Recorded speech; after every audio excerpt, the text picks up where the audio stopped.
Baltimore City Board of School Commissioners. Just a reminder to guests to please mute your phones and keep them muted so that we will be able to hear well. I'm going to first of all do a roll call for the board to identify who is on the call, and just a reminder, board members, to identify yourself before you're speaking. I'm going to try and follow you in the chat, but in case you need to speak, or either raise your hands and be certain to identify yourselves. You may want to unmute as we do the roll call, and that'll make it easier as we go through. Commissioner Bondima, are you back? Okay. Commissioner Brooks? Yes, I'm here. Okay. Commissioner Frank? Yes. Thank you. Commissioner James? Okay. Commissioner McFadden? Yes. Let's see. Commissioner Reed?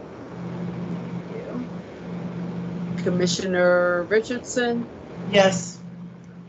Commissioner Roberts? Commissioner Sykes, I see you. Okay. Here. I am here. One more time. Has Commissioner Bondima joined us yet? James or Roberts? Okay. Okay. So I'm counting 8 at this point. Am I counting correctly now? Did I do it correct? No, I did not. Like Commissioner Cheney, I have 7. 6. I know. I keep forgetting to put the number 6 when I'm writing numbers. I better go back to that pre-K class I saw today. Is there a motion to reopen the meeting? So moved, Richardson. Thank you. Is there a second? Second. Thank you, Commissioner McFadden. And those in favor, excuse me a moment. Okay, I have to make sure my house is muted here. Okay, Commissioner Brooks? Yes. Are you? Okay, thank you. Commissioner Frank?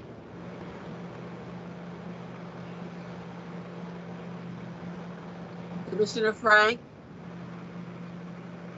You're muted, Andy. Yes. Can you unmute? Okay, Yes. thank you. Commissioner McFadden? Yes. Okay, Commissioner Reed? Yep. Thank you.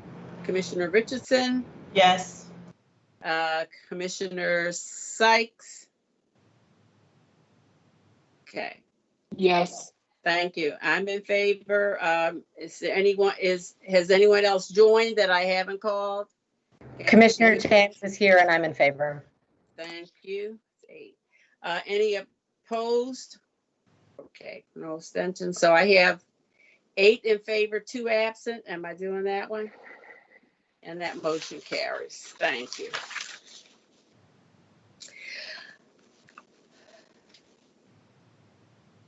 I would like to take time to, at this time, as we generally do, to recognize the passing of city schools employees and students. We know that they're going to be remembered fondly by the greater city schools community. And tonight we're sending out our deepest condolences to the family and friends of 2 of our former city employees. It's with deep regret we inform you of the passing of Nora Zenworth, who served city schools for 30 years as an occupational therapist. Ms. Zenworth unfortunately departed on August the 18th, 2020, and she will be greatly missed by her family, her friends, and city schools. I also regret to inform you of the passing of Henry Clements, who served in the city schools for almost 3 years as an accounting supervisor in accounts payable.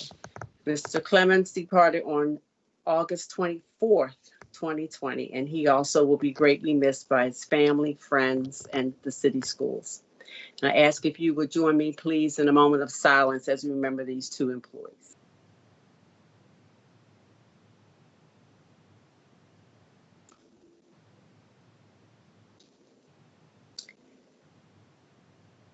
Thank you. And now, is there a motion to approve the prior open session minutes? So moved, Fatima. Thank you. Is there a second? Second, Frank. Thank you. And those in favor, Commissioner Bondima, Yes. Brooks, Yes. Frank, Yes. James, Yes. McFadden, Yes. Reed, Yes. Richardson. Yes. Is Commissioner Roberts join? Oh, yes, there she is. Commissioner Roberts. I'm here. Yes. Thank you. Commissioner Sykes. Yes. Thank you. And I'm in favor. There's no one opposed or abstaining, so that is the motion carries 10 in favor. Is there a motion to approve the closed session summaries? So moved, So Frank. moved, Brooks. Thank you. Frank, a second. Second, Brooks. Thank you. And those in favor, Commissioner Bondima, Yes. Brooks, Yes. Frank, Yes. James, Yes. McFadden, Yes. Reed, Yes. Richardson, Yes. Roberts, Yes. and I'm in favor. No opposed, no abstain, and that's 9 in favor. And that motion also passes. Thank you. First, I want to say Happy New Year to everyone. This is what I always call the new year as the start of the new school year. It was a beautiful day. I had the privilege of visiting some classes at, let me get it right, Utah Marshburn and Cecil Elementaries with the CEO, Dr. Santelises. I had a great time going back to pre-K. And I'm going to tell you, those 4-year-olds were so excited. I hope they keep that same level of excitement all year. I was ready when the teacher wanted to give us some ice cream as a treat. And I was ready to reach to my screen to pick it up. But it was a great start to the day. And watching some of the older grades, 4th grade, I believe, at Cecil, and just everyone in the building, I was amazed at the amount of work that I could tell that had been done by teachers in preparation in terms of the screens, the materials, the planning, the smoothness of everything that happened. So thank you all. And to the parents who were popping in and out, I was a grandparent who did that a couple of times. I hope that you could see that the staff of city schools really worked to be ready for the day. So again, happy New Year. And I want to, on that note, also acknowledge some great partners who have been very generous to our school system. I want to acknowledge a gift of $17,500 worth of instruments from Save the Music Foundation to the students at Fort Worthington Elementary Middle School. On the gift of $1,313,207 worth of food from World Central Kitchen, which provided school-based meals during between April and August. Thank you on behalf of all of us and our families. An acknowledgement of a gift of $235,934 worth of products such as toothpaste, toothbrushes, body wash, and soap from Colgate Palmolive Company, Bright Smiles, Bright Futures oral health campaign, which were distributed along with the emergency meals at those sites. Also acknowledge a gift of up to $25,000 in ride support for students and families to access the meal sites, the schools, and the central office for device pickup, and senior checkout from Uber. Let me make sure I've got them all. I have one more. Acknowledge a donation of 3,000 books for K-8 students from Houghton Mifflin Publishing Company for distribution at the 18 meal sites through the Food for Thought campaign to support summer reading. So thank you to all of those partners. Thank you to everyone who worked during the summer, and thank you for everyone who made today such a great day. And with that, I'm going to turn it over to our CEO, Dr. Santelises, for her comments. Thank you, Chair Chinya, and I will second that it was wonderful to be able to travel with you both virtually and in person today with classrooms. And I really couldn't think of a better way to begin, but by welcoming everybody back for the first day of school. And even though it's really not what we imagined, probably this time last year, I will say very much like Chair Chinya that I was really heartened by the classrooms that I had a chance to visit, the upbeat just presence of the principals that were there. I want to give a shout out to the teachers again at Cecil Elementary, Utah Moshburn, in spite of, in addition to everything they had to do, one, regular first day of school preparation, two, doing it the first time ever virtually, and then three, having the CEO and the board chair pop into your classroom really can make the first day of school seem at a more heightened level of anxiety. But I have to tell you, all of the classrooms we visited were just really, really inspiring. And it was fabulous to be able to see just all of the work that our teachers put in, our principals put in, and that families put in. And that families who were there connecting, making sure their young people got connected. As a mom, I will tell you this morning, we too had some last minute struggles getting connected for one of ours, and we persevered as well. But what made it worth it was knowing that there were caring teachers there waiting for them with so much patience for everyone involved. So I just want to thank everybody for how they came out today. Also, it was wonderful to be able to in person open another 2 brand new school buildings this morning. And yes, and I will whoop whoop with Commissioner McFadden on that one. It was wonderful. And just in each case, when we were at Graceland Park, O'Donnell Heights Elementary Middle, as well as when we were over at Holabird Academy, what was so clear to me was the old school buildings were literally standing right next to the brand new school buildings. And it was amazing because you could see right there that the buildings young people had left that really were not a symbol of what their potential is, really was not what they deserved. And then literally seeing brand new buildings, energy efficient buildings, that they were going to walk into once it's safe for them to do so was just such a powerful image today. Thank you to Mayor Young and our council president and Senate President Ferguson, everybody, all the electeds who came out today for the ribbon cutting. And I also just want to give a big shout out to our capital design and construction team.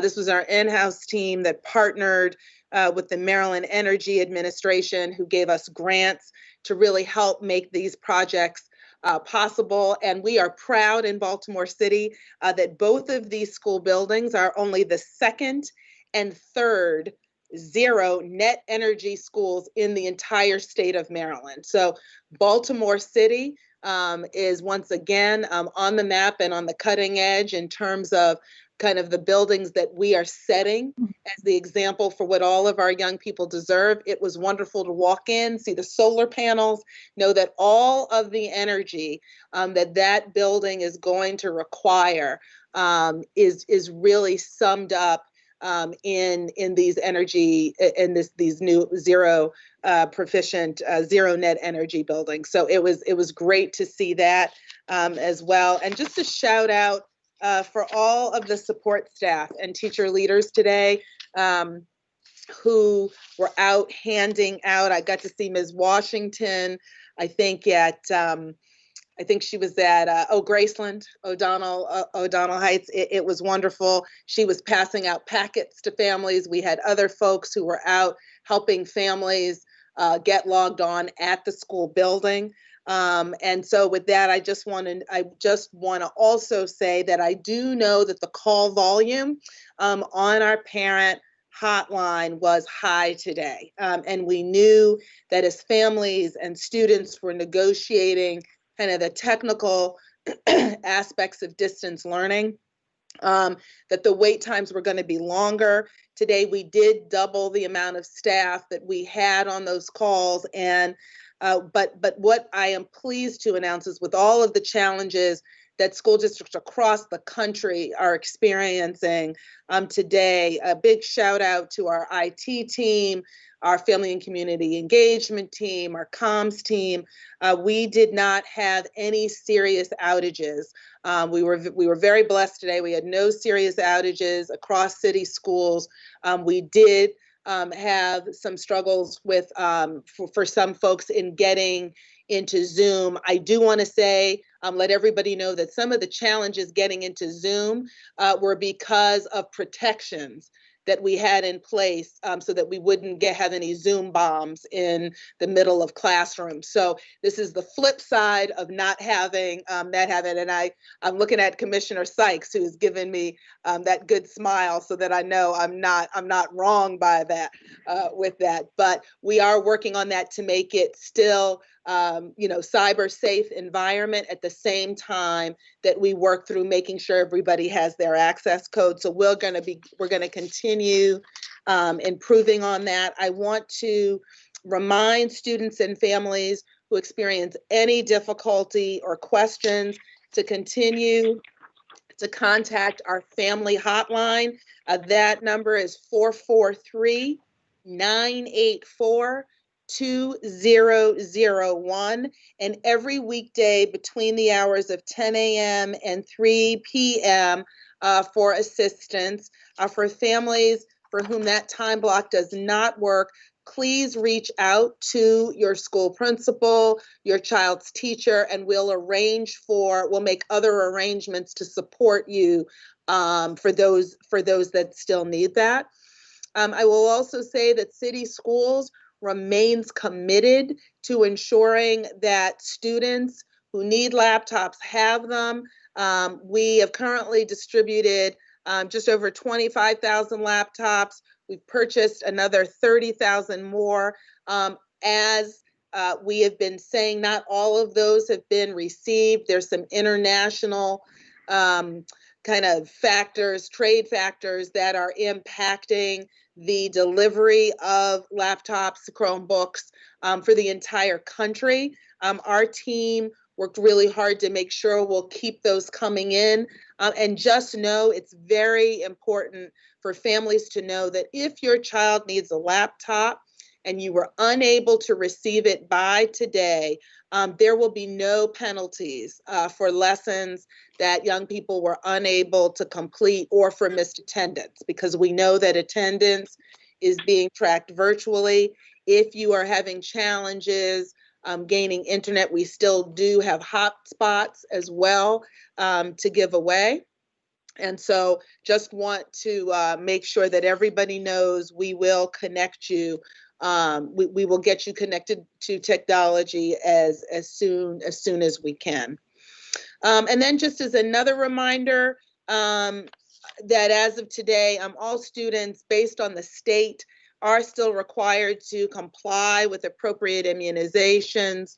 We encourage you to contact your health provider. You can call the city health department or the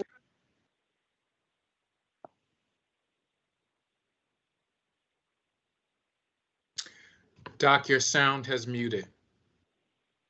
I should not have hovered over that. Thank you, Commissioner McFadden. Good coaching. And so so KIPP Baltimore is also accepting appointments from City Schools families for anyone who still needs immunization. Also, if you have not yet enrolled your child, your student, City Schools is still offering online registration in all grades this year. Again, for those with limited technology access, you can still, via appointment, come in for in-person enrollment. You can call or email to set up a time. I will say it's definitely faster online, but if you can't, we will still work to support and accommodate you. And then finally, on beginning September 28th, city schools in Baltimore City Recreation and Parks will host student learning centers, which is a reminder are in-person spaces to engage and support young people in distance learning. We will be able to accommodate approximately 1,000 students in kindergarten through 5th grade. They will be able to come to 15 locations that will be a combination of schools and city recreation centers. We are thrilled to be partnering with Baltimore City Recreation and Parks that will provide some outlet for young people to be able to move and interact in a socially distanced and safe way during that time. There is a weighted lottery to participate based on certain selection criteria. If you would like your students, grades K through 5 only, at this time to be considered, please visit our website and log into Infinite Campus. And if you have questions or need help to complete the application, please call our parent hotline, again at 443-984-2001. And also know that City Schools meal sites are serving free breakfast and lunch for students starting today, Monday through Friday, 8 a.m. to 2 p.m. Students will receive 2 days of meals at a time. So that's 4 meals at a time, 2 breakfasts and 2 lunches. And you can visit our website for a full list of the locations. Again, just want to say a big thank you to everyone, families, teachers, principals, support central staff, just for really all of the work coming together to really launch what clearly is a challenging first day of schools, but also a strong start to first day of schools. Thank you so much, and I will turn it back to Chair Chinya. Thank you, Dr. Santelises. Now we're going to have a presentation on our first information and discussion item. And this is a first reader for policy ACH, nursing parents.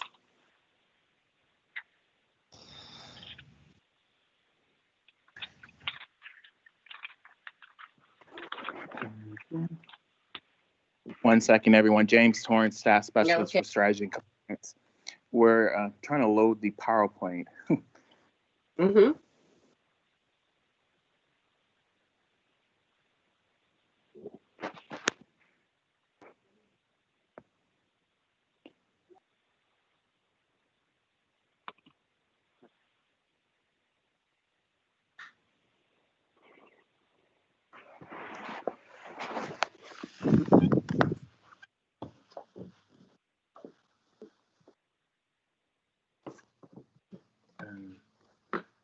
Sorry, guys, it's still not loading.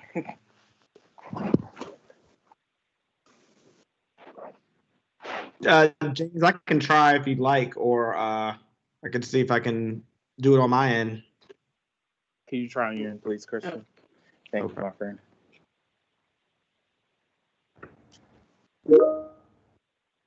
James, are you able to take a question while we load that, just to help expedite the conversation? Yes, ma'am. So my question is, were we able to transition the language in the policy from an opt-in to an opt-out policy, meaning that we assume that any student in city schools who has recently given birth would need that time or want that time, so they're automatically opted in when they return to school? Or are we still asking parents who are coming back to school to request time to take care of their own or their child's biological needs during the school day? So we added language into the policy and regulation about counseling our students when transitioning back into the district. One, counseling them on the services that are available to them as parents, but also the services to help them complete their educational experience. So we've added that language. We're trying to move it a step further to make it clear in terms of processes on the back end for staff. Okay, so every parent that returns to school after giving birth is automatically allowed the 15 minutes every couple hours for this policy, or do they have to request it? So we still, and so the thing is that we're trying to come up with the proper language and work with the mechanics for it, because as you know, this is self-identification for students and staff, for students. So what we're trying to is make sure that they we inform them that they have these opportunities, we counsel them through them, and then they can ask for their accommodations. Or if we know that they're, with Dr. Fink and I, when we discuss it in terms of when a person is going through home and hospital services, we do that automatic counseling with them to make sure that they're prepared after they return, before and after they return. So Okay, I'll just go on record one more time and just say that I really think this policy should be something that is automatically allowed to students who are returning, and that they should opt out of it if they have, either are not nursing, have placed their child for adoption and don't need that time, or simply don't want it for any other reason, but that it should be the presumptive that we take care of our people by allowing them time. But that, that's my 2 cents. That is, oh no, that's Can- what we're could- getting could at. we It's just move, that Could we sorry. move into the presentation and then we'll go back to discussion if that's possible? Because I Yeah, don't think absolutely. everyone is following That us did right come now. up, so, yep. Once again, James Torrance, Staff Specialist for Strategy and Compliance. I believe Dr. Fink is on the call as well.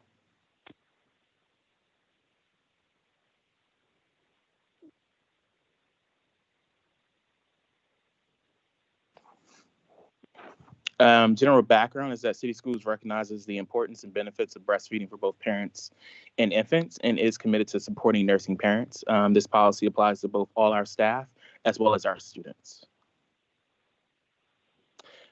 For clear definitions, we define breast milk and express milk, as well as define what an employee is under district policy. We made sure that was inclusive for all of our employees. We also define lactation and lactation break.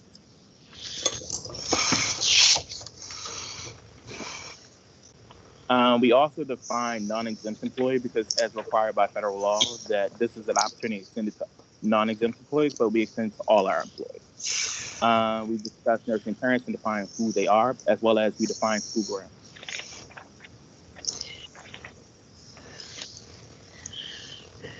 Next slide, please. Hi, good evening. Sorry about that. My computer and Comcast were having a problem. It's Louise Fink. Consistent with state law, a woman may breastfeed their infant in any public or private locations on school grounds where the parent and child are authorized to be. This includes all areas open to the public and other locations where infants are allowed. City schools shall provide a reasonable break time and a space to express milk as frequently as needed by the nursing parent for up to 1 year following the birth of the child. The board acknowledges that the frequency of breaks needed to express breast milk, as well as the duration of each break, will likely vary throughout the nursing period. Next slide. City Schools is not required to compensate non-exempt employees who are nursing parents for breaks taken for the purpose of expressing milk. However, if City Schools already provides compensated breaks, a non-exempt employee who uses that break time to express milk must be compensated in the same time that other employees are compensated for break time. The FLSA's general requirement that the non-exempt employee be completely relieved from duty, or else the time must be compensated as work time applies. City Schools will provide space for nursing parents that is shielded from view and free from intrusion by co-workers or the public in order to breastfeed their infants or to express breast milk. The space provided cannot be a bathroom, even if the bathroom is a private one. The space provided must be functional for expressing milk. If the space is not dedicated to such use, it must be available when needed. The space may be temporarily created or converted, but to be acceptable, it must be shielded from view and free from intrusions and meet all other requirements.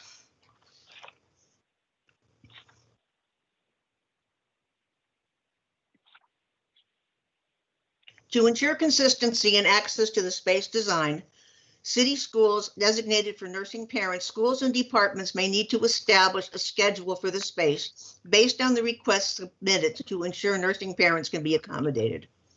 City schools will provide student nursing parents with reasonable accommodations related to lactation breaks, which may include allowing missed assignments to be completed at home or extended deadlines.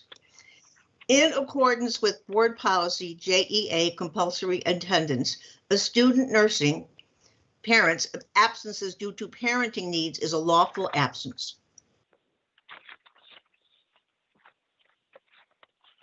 And as we define under policy board employees, we provide this to all our employees. We ask that they be given the opportunity and the time to express milk as well as do it. And then requests for accommodations will be made through the Office of Equal Employment and Opportunity and Title IX compliance. These requests will be made through a lactation form that's submitted directly to EEO.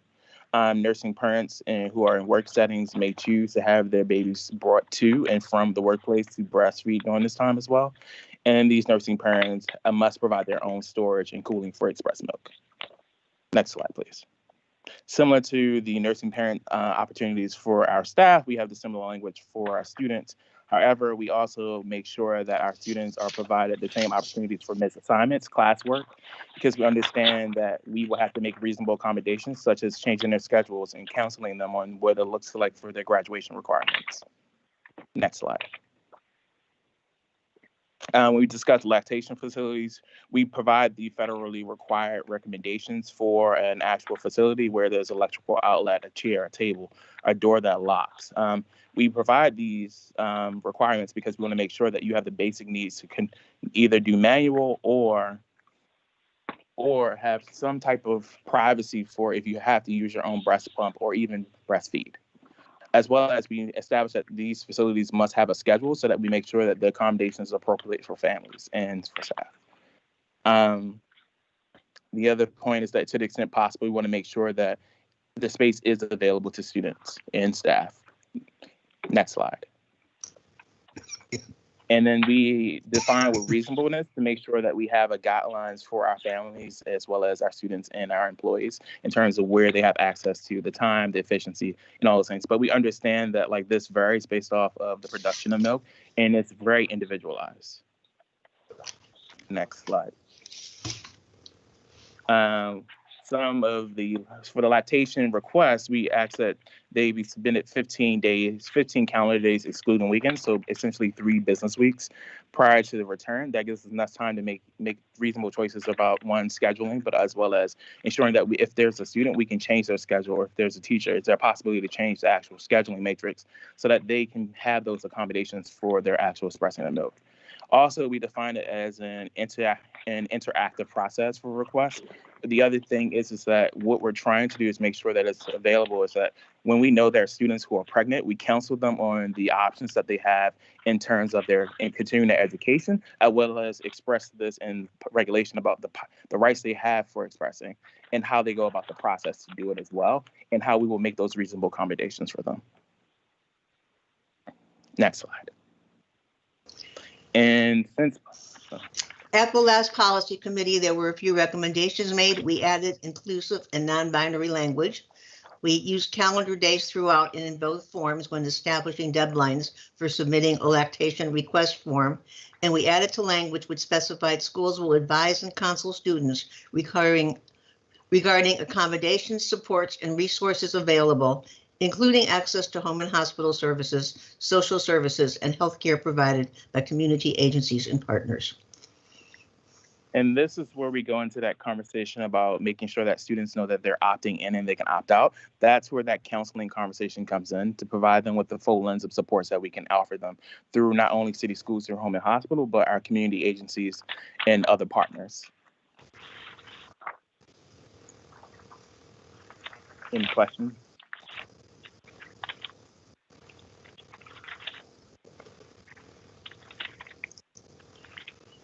Thank you so much for the presentation. This is Commissioner Brooks. There were just a couple of points of clarification, particularly around the non-binary language. In the beginning of the presentation, I'm getting an echo.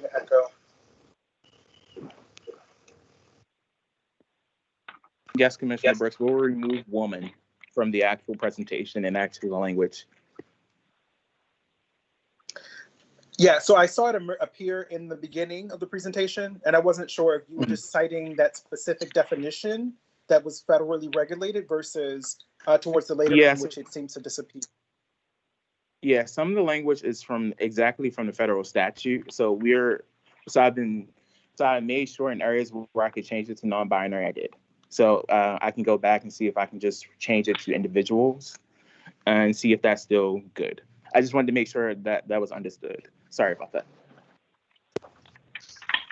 Oh, yeah, I think that's great. But also, if the definition needs to be there, you can just make an explicit note that that's the federal definition, but we understand that this means this X, Y, and Z inclusive for our particular students and staff. I think either one will work for me. Perfect. I'll make note of it. Thank you.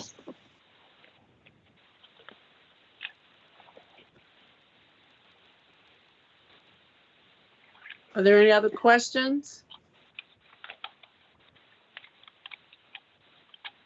Okay. All right, if not, thank you. This was the first reader for this policy, correct? So if there are additional comments, you can still forward those prior to it coming back for second reader. Thank you. Madam Chair, just Yes. quickly, I didn't see if did we start the engagement process yet, or has that started yet? I saw the slide. They didn't say it. Did you want to add anything to that slide? No, I don't want to add anything. I just didn't. I know that there were. I know that the engagement is planned. I just didn't know if it started yet. But I'm assuming that with this being, I was following up on what you said. I saw the slide, but I was asking the presenters. I'm sorry. No worries. They wanted That's to fine. talk a little bit more about it. Yeah, so engagement-wise, we've had conversations with an actual focus group with nursing mothers to actually define what the process was. A lot of the language came from just those conversations. We also are with the PCAP this month as well as we will be with the Charter Advisory Council on this Thursday. So we're working through all the groups now with advance notice of what the language is and any suggestions. So for instance, the Charter Advisory Group have reached out to us with explicit language about defining the role of charter schools and their employees. So we added that language to an applicability piece into the actual policy for them already. So we're just going to discuss that piece with them as well as the entire policy to make sure they're comfortable before we move forward. Thank you. I appreciate that. Thank you, Madam Chair. Mm-hmm. And this is Commissioner Brooks. I just wanted to add, because Commissioner McFadden, you mentioned last week also some potential engagement with school nurses, and I didn't know if that was planned still. It would just also be helpful in the presentation if you have the upcoming engagement, even if you don't know the exact dates, just to kind of lay out a tentative timeline so that we can really see what's upcoming. Okay. Okay. Dr. Brooks, you take great notes, because that was a question that was something that I had asked to be added. If we could just cross-reference the policy with our school health professionals. So I appreciate that.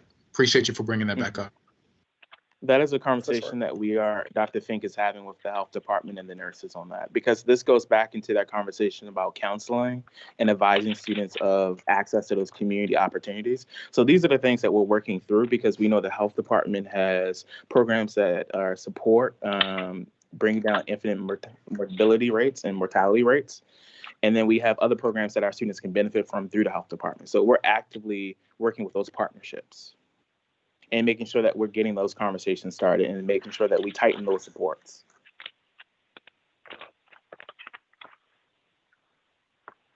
Okay. Thank you. Anyone else? If not, thank you.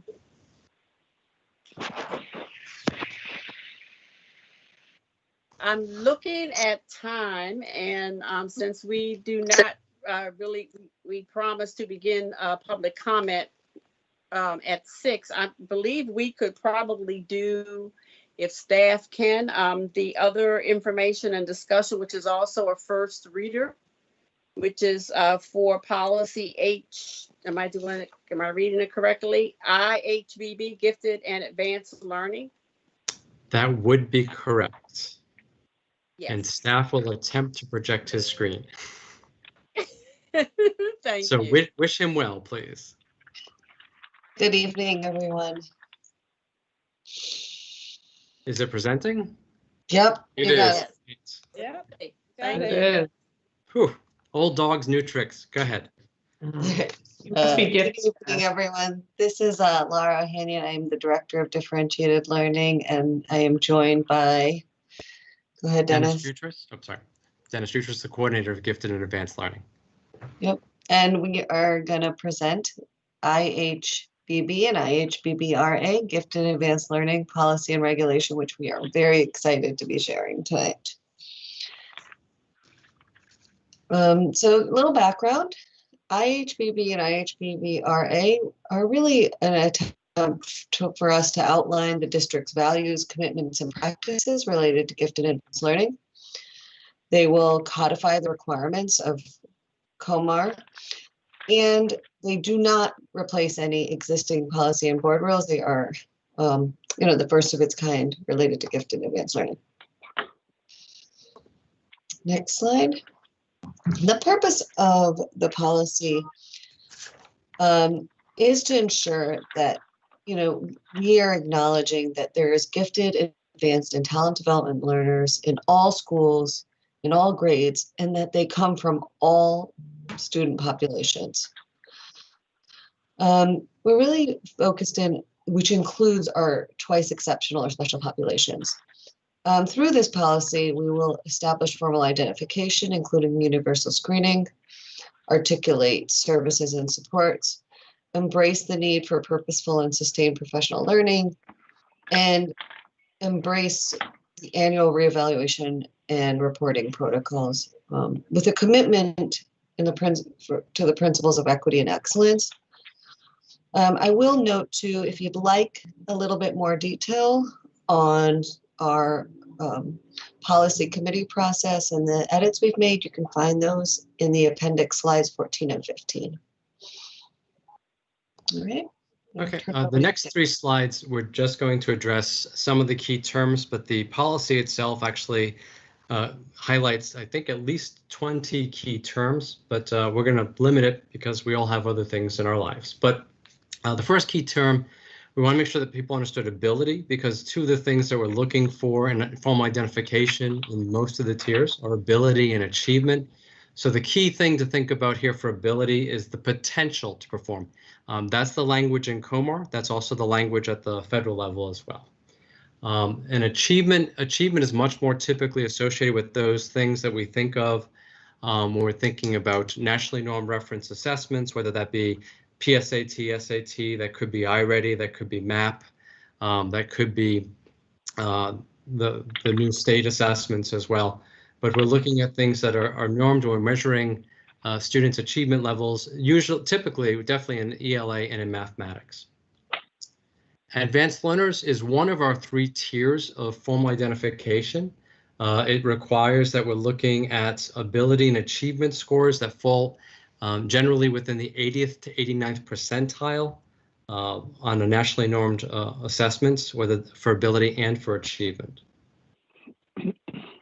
Equity index, I want to give Baltimore City Schools props here, because we're really going out there. We're the only district currently in the state that's proposing that we publicly share where we are in an equity index. We're using Dr. Donna Ford's model of a 0.8 measure to make sure that we are hitting in every demographic possible a fair, equitable representation.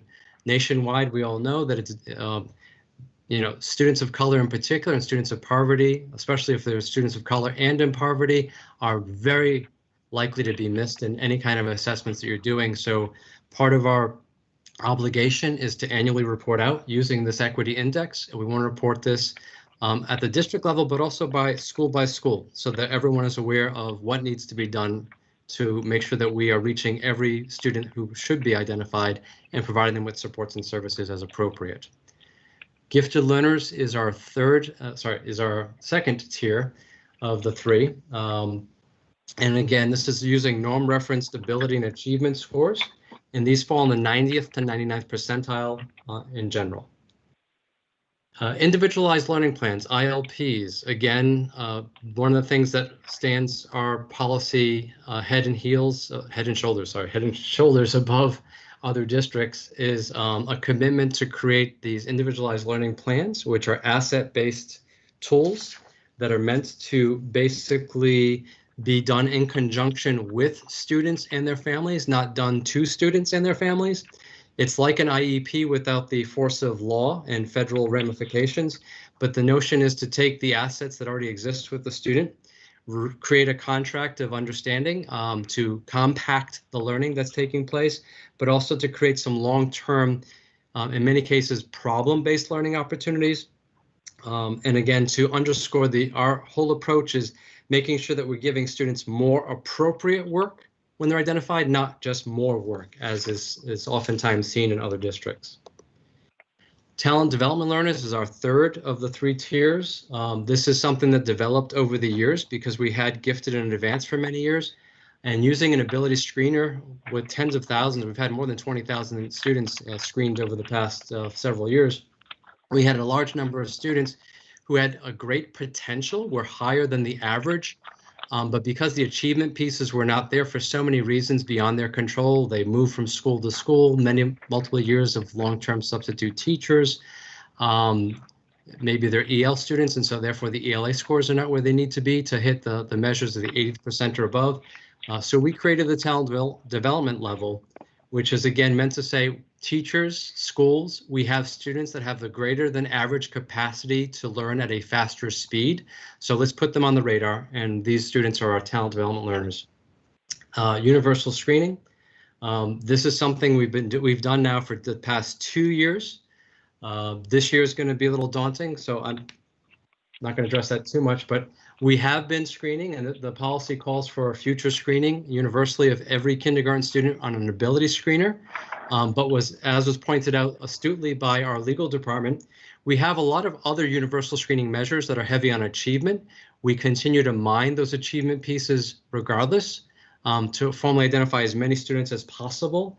Our whole approach in this policy is about inclusivity, not exclusivity.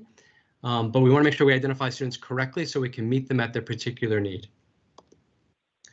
The summary, the key components of the policy boil down into these 4 big buckets of identification, where we're basically saying we know that every learner has the potential to be identified. We want to identify as many of those students as humanly possible. We want to make sure that we are universally screening no later than starting in kindergarten. The policy committee, we had an opportunity to present twice to the policy committee because we were interrupted by the pandemics, unfortunately. But the first time we presented the policy committee, they wanted to make sure that we could certainly identify kids as early as pre-K. We have measures put in place in the policy and the regulations, but kindergarten is where we're beginning with universal screening.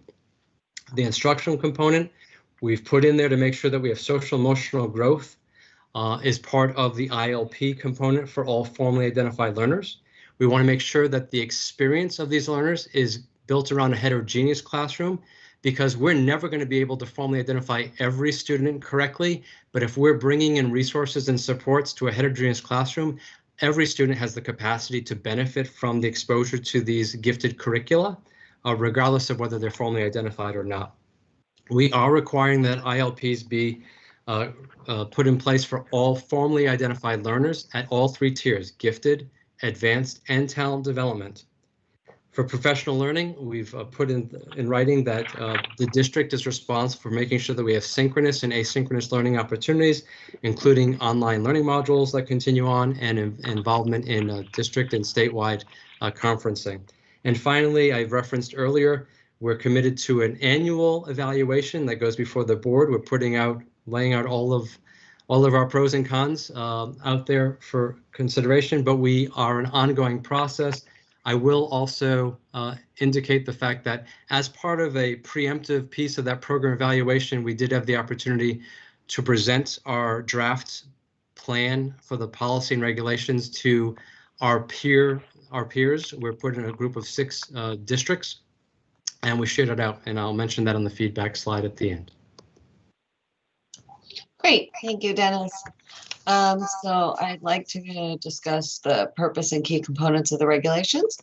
So they establish the procedures for formal identification, provide detailed expectations and opportunities for formally identified learners, explain the school level and district level responsibilities, lay out the components of the annual and public evaluation, and authorize the creation of City Schools Gifted and Advanced Learning Implementation Plan, which will be a family-friendly document that provides the most up-to-date information, resources, and supports for families related to gifted and advanced learning. Okay, and the final slide before questions is just to share back the fact that the upside of being delayed on presenting the first reader is that we've actually had a couple of chances to solicit lots of feedback. We had prepared ourselves to go before the board back in March. And so we had solicited hundreds of feedback opportunities from principals and from students and from district leaders and many of the groups that you can see under the engagement partners that are listed out. And we had all of that prepared. Then as part of the going back to the policy committee, we had the opportunity to go back and solicit additional feedback. And also between those 2 policy presentations, we had the opportunity, we volunteered, Baltimore City volunteered to be one of the first in the state to be peer reviewed for what we're doing for gifted and advanced learners. So we're one of the first 8 districts in the state as required under the new COMAR. And we were positively evaluated. In fact, in the appendix section of the PowerPoint presentation is a link to a, 20-page breakdown of how we match and align with COMAR and the feedback that we were given and some of the next steps that we've laid out. But we were included in that peer evaluation where the counties you see listed. So Baltimore County was involved in that, Frederick, Hartford, Howard, Prince George's. We've also shared this out with Calvert and with Anne Arundel. We also had the state coordinator for gifted sat in on that peer evaluation. So we have the state as well as peers who have read through our draft policy and regulations and found it to be very much in accordance with not just the spirit, but also the letter and the spirit of the COMAR and federal regulations. Comments and questions?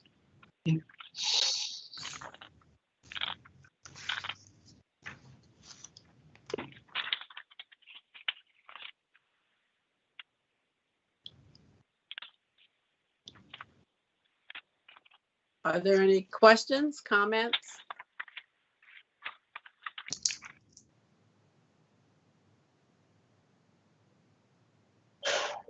I just want to say thank you for the appendix.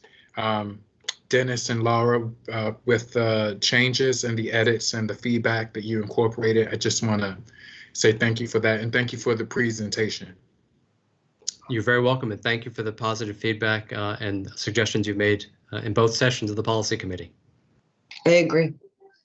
Thank you, Commissioner McFadden.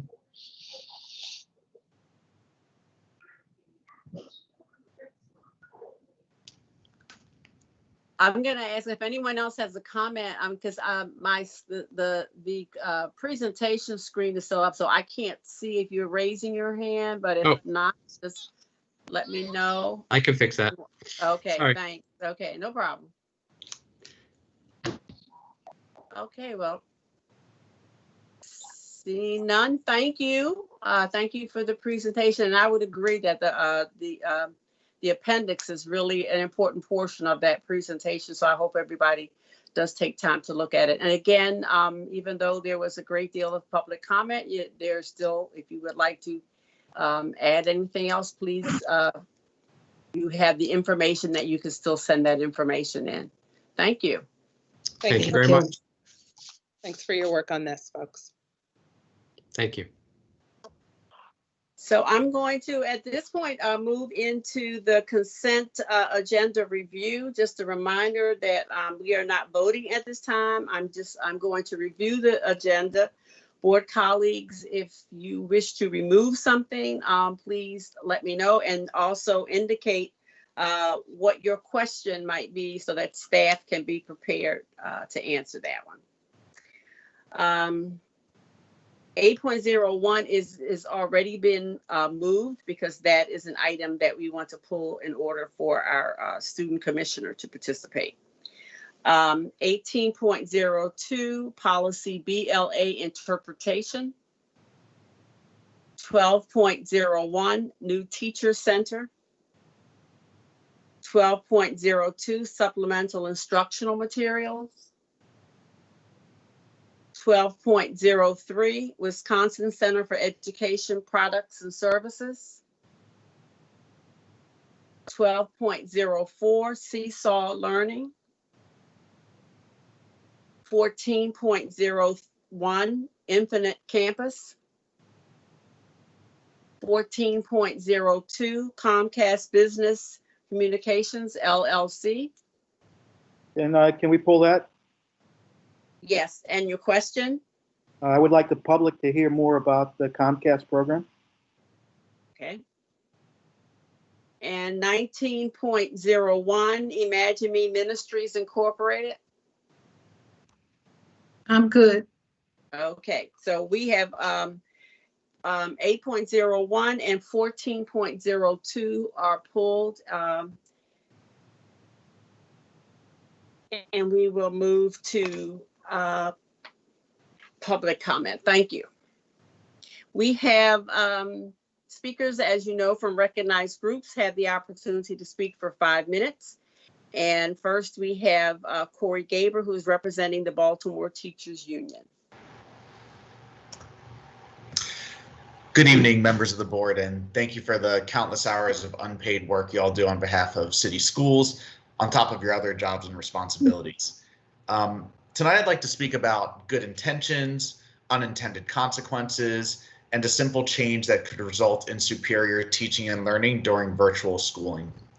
Synchronous or live and asynchronous or on-demand instruction have their pros and cons.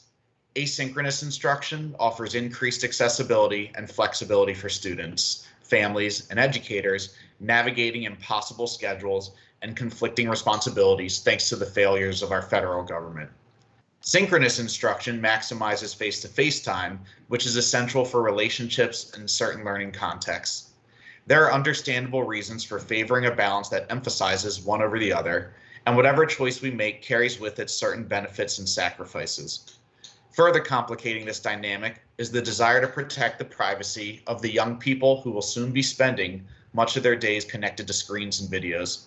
By mandating teachers to record and store their synchronous lessons under a series of privacy-protecting guidelines, the district is attempting to get the benefits of synchronous and asynchronous instruction at the same time. Despite the best of intentions, the outcome of such a mandate will be an inferior educational product for all students and the jeopardizing of employee privacy. Let me explain.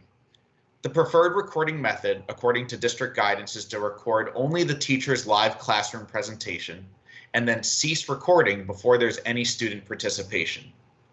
Imagine attempting to teach in these new circumstances with unfamiliar tools and technology, challenges galore, and having to divert your attention away from the young people in front of you to constantly start and stop the recording. This is a simple task that folks could get used to if their manner of teaching was a majority lecture model. We know that this old school pedagogy is ineffective for live instruction, and furthermore, would be eviscerated when rated using the new instructional framework, which district leadership has told teachers will be used to guide lessons throughout distance learning and teaching.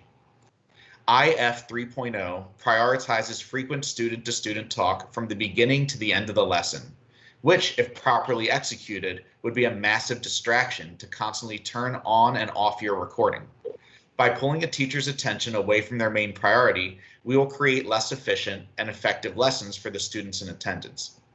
Now consider the experience of a student attempting to learn from a video that is constantly jumping chronologically from time to time with all the rich conversation missing. It would be like watching the chopped and screwed Houston mixtape version of an actual lesson. What are we left with? An inferior synchronous product and an inferior asynchronous product for students. And that's not all. While this scenario would protect the privacy of the live student participants, it still leaves the teacher vulnerable to their images and that of their homes and family members being shared publicly. We know of multiple instances in the spring where students took screenshots and videos of teachers and peers in less than flattering moments and shared them with friends and posted them on social media. Was this the norm? No, but the kids will be kids, and the damage such an action causes, even if infrequent, can be severe. You know, even a couple teachers I heard from today mentioned times when on the video, a parent in the background, when a kid was not immediately muted after they were still answering a question, you could hear a parent sharing their credit card number while ordering lunch, which would then be stored in the cloud if there are opt-out forms that those kids sign off on. There's another incident where, you know, parents potentially cursing in the background, which could then again be stored and shared by other students, which is alarming. Another possibility suggested in the district's guidance is to record student interactions, but if a teacher chooses this route, they must take multiple burdensome steps, including sending a written notice and opt-out forms to all students each semester, logging the results in Infinite Campus, creating alternative participation grading systems for certain students who cannot speak out loud during lessons, issuing lengthy legalistic disclaimers at the beginning of every class, and constantly checking oneself to ensure they haven't revealed any personally identifying information in the course of their interactions. The absurd consequence of this route is that many students actually attending classes will not be able to verbally participate in the synchronous instruction if their parents opt them out, at which point the entire value of live lessons is lost on them. Moreover, the family guide that is supposed to inform families and students of their digital privacy rights has not yet been made available. Here's the good news. These complications are unnecessary and simply solved for most classes. We already have asynchronous videos for literacy and math, Great Minds lessons, being made available to all city students and their families. These videos were specifically designed for asynchronous instruction and will therefore provide a superior experience to the awkward synchronous videos that weren't designed for this purpose, Used in tandem with office hours and other small group instruction happening throughout the week, we can provide a superior educational experience to students who miss classes relative to the aforementioned alternatives, all while better protecting the privacy of both students and educators. The district leadership and board made a decision to prioritize synchronous instruction to a unique level compared to the rest of the state. The live screen time demands and decreased scheduling flexibility would have led me to a different plan that emphasized asynchronous instruction to a greater degree, and that choice would have brought its own pros and cons. The well-intentioned attempt to capture the benefits of both models falls apart in implementation. Sometimes you can't have your cake and eat it too. I asked the board and district leadership to reconsider the recording mandate in order to better achieve the outcomes motivating this decision in the first place. Thank you for your consideration, and I'd love to hear your questions, comments, and concerns now to continue the discussion.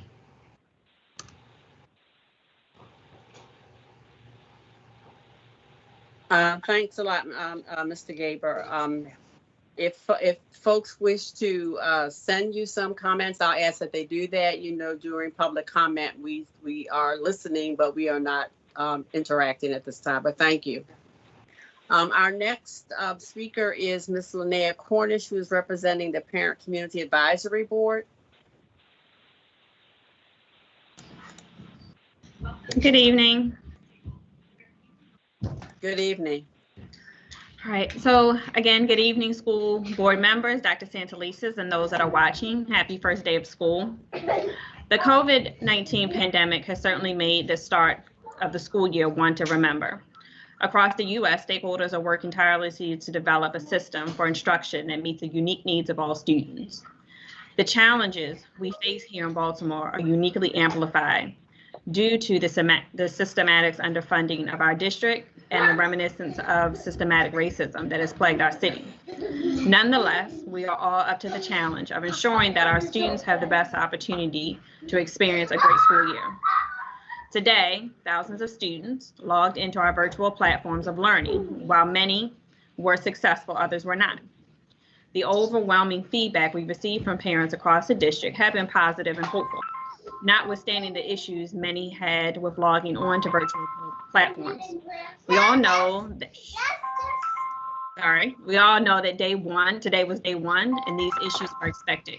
However, I want to highlight that each issue, each problem is a student being denied their constitutional right per Article 8 of the Maryland Constitution. Some of those issues we heard about were Zoom connectivity issues, glitching or unable to log on, account logins not working, Google Classroom with no content, overwhelmed IT line, long wait times, Seesaw unavailable for younger students not permitted to use Google Classroom, and ran out of devices, Chromebooks, and hotspots. As the week develops, we hope that these issues are solved, but we do remiss if we did not ask for the board or the district staff to outline a clear plan to resolve these issues so that all stakeholders are on the same page. We understand the challenges of pulling this together, and it's been our experience that more communication is key to a strong relationship. Additionally, there have been a number of questions surrounding the recording of classes, which we just heard. What guidance has the district set forth on recording classes while students are online? Has the district sought parental consent for these recordings? How and where is this information going to be stored? How are Family Educational Rights and the Privacy Act, FERPA, violations being tracked? And these are some of the questions that we'll be seeking answers for in the coming days. Also, PCAB is very discouraged by the lack of stakeholder and outreach engagement when developing the plan for school learning centers. This oversight is a microcosm of the systematic problem with communication that parents and community members have been advocating for years.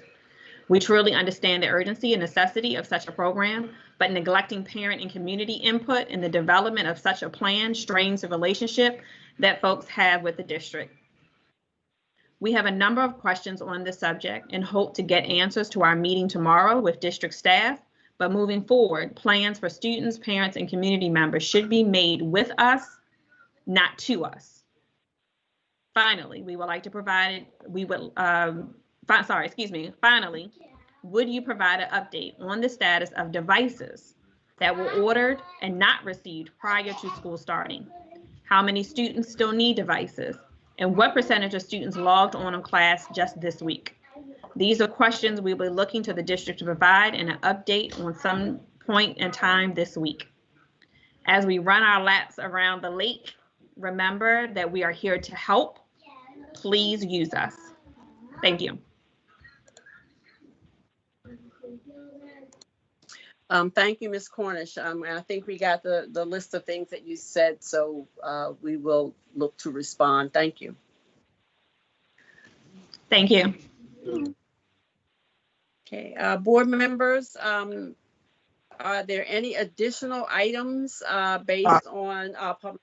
Oh, I'm sorry, Commissioner, Mr. Gann, do we have some additional folks? I'm zipping along, forgetting. No, yes, actually we do. We have two sign-ups for public comment tonight. First is Mr. Andrew Coy from the Baltimore Digital Equity Coalition on. Oh, there you are. Yes, I'm here. Okay, you have 3 minutes. Thank you. It is wonderful to be speaking with you all. Thank you for the work that you do. As a former classroom teacher here in Baltimore City Public Schools and a parent of 2 kids in the school district, I'm proud to be a member of the Baltimore public school family. My reason for coming and speaking tonight relates to some of the items that were on the agenda related to internet access and specifically the Comcast Business Communications plan that was originally on. I appreciate the desire to have more information about that, and am happy to speak from the lens of the Baltimore Digital Equity Coalition, which is a group of organizations that are committed to helping support greater internet access throughout the region and specifically here in Baltimore City. The thing that I would like to speak to briefly points to the Jacob France Institute at the University of Baltimore and the work that they have done to collect and understand internet access data. There are really two concerns that I'm raising as it relates to the questions here that I'd like you all to consider and explore in further public input. One is ensuring that payment is for services actually provided and asking for the appropriate amount of data for those families that are being connected by this contract. And the second is verification of the quality of service. There's a recent report that came out just September 2nd from the Baltimore Neighborhood Indicators Alliance of the Jacob Frantz Institute, which documents available speed test data across the state of Maryland and has found that from May 2019 to March of 2020 and May of 2020, the rate of change in internet speeds across the state of Maryland in many areas of the state doubled, meaning that the rate of internet access and speeds doubled. In Baltimore City, however, it was a paltry 10% increase in speeds. So if you were in Annapolis, for example, the average rate of speeds increase, megabit per second, went from in May of 2019 to 95 megabit per second up to 145.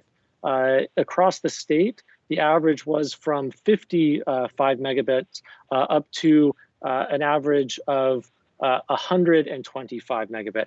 In Baltimore, however, this average was far lower. And in fact, the data, which I'm happy to provide, the full document that they created, speaks to how poor the internet connectivity is. And so I would submit two solutions to you all, which is to engage with the broader community in providing and demanding from Comcast a report card that they provide information about data transfer, speed and latency, household and devices, capacity building and cost per device connected or per family connected, and not just in aggregate, and should do so at the community statistical area level. I'm happy to provide more information and speak to this and welcome the input from broader community that has been requested. Thank you.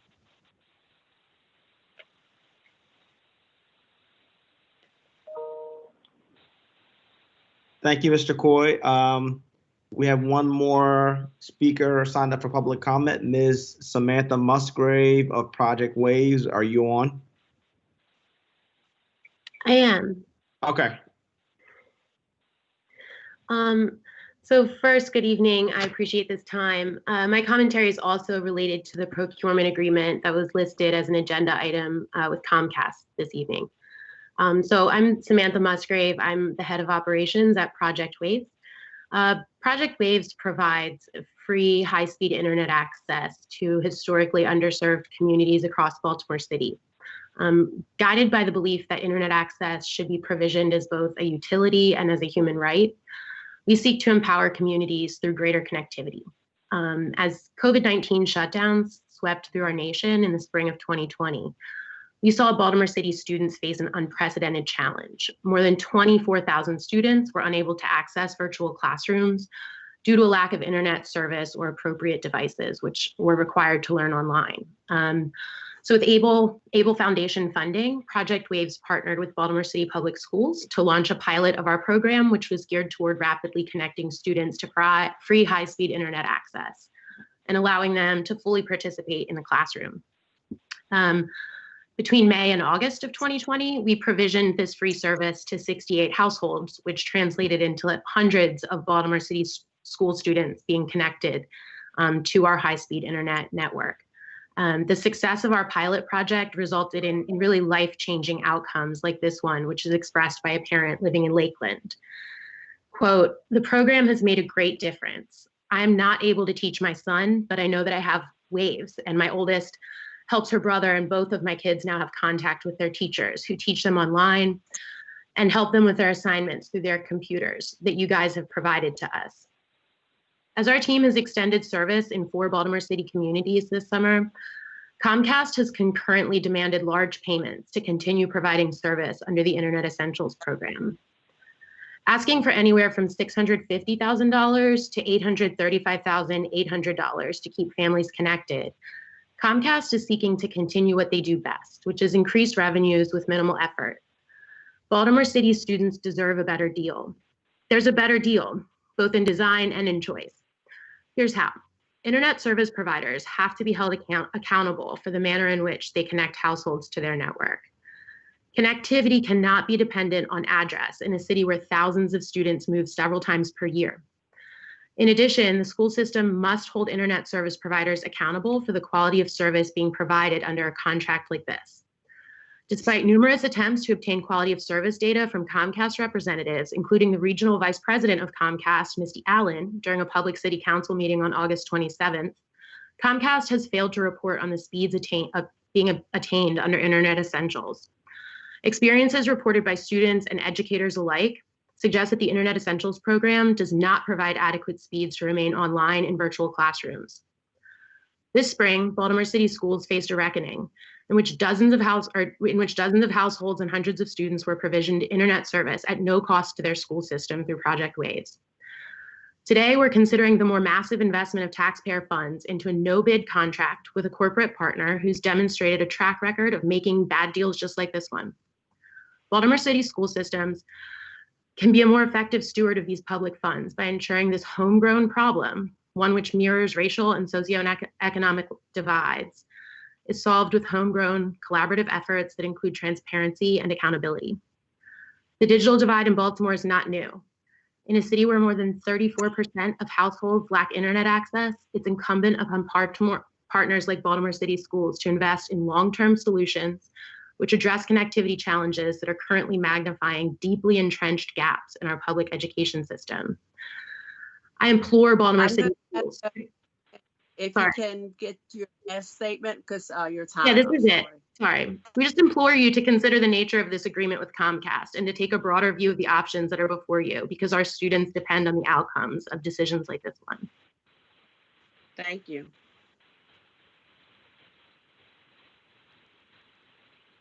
And Madam Chair, that was the last commenter.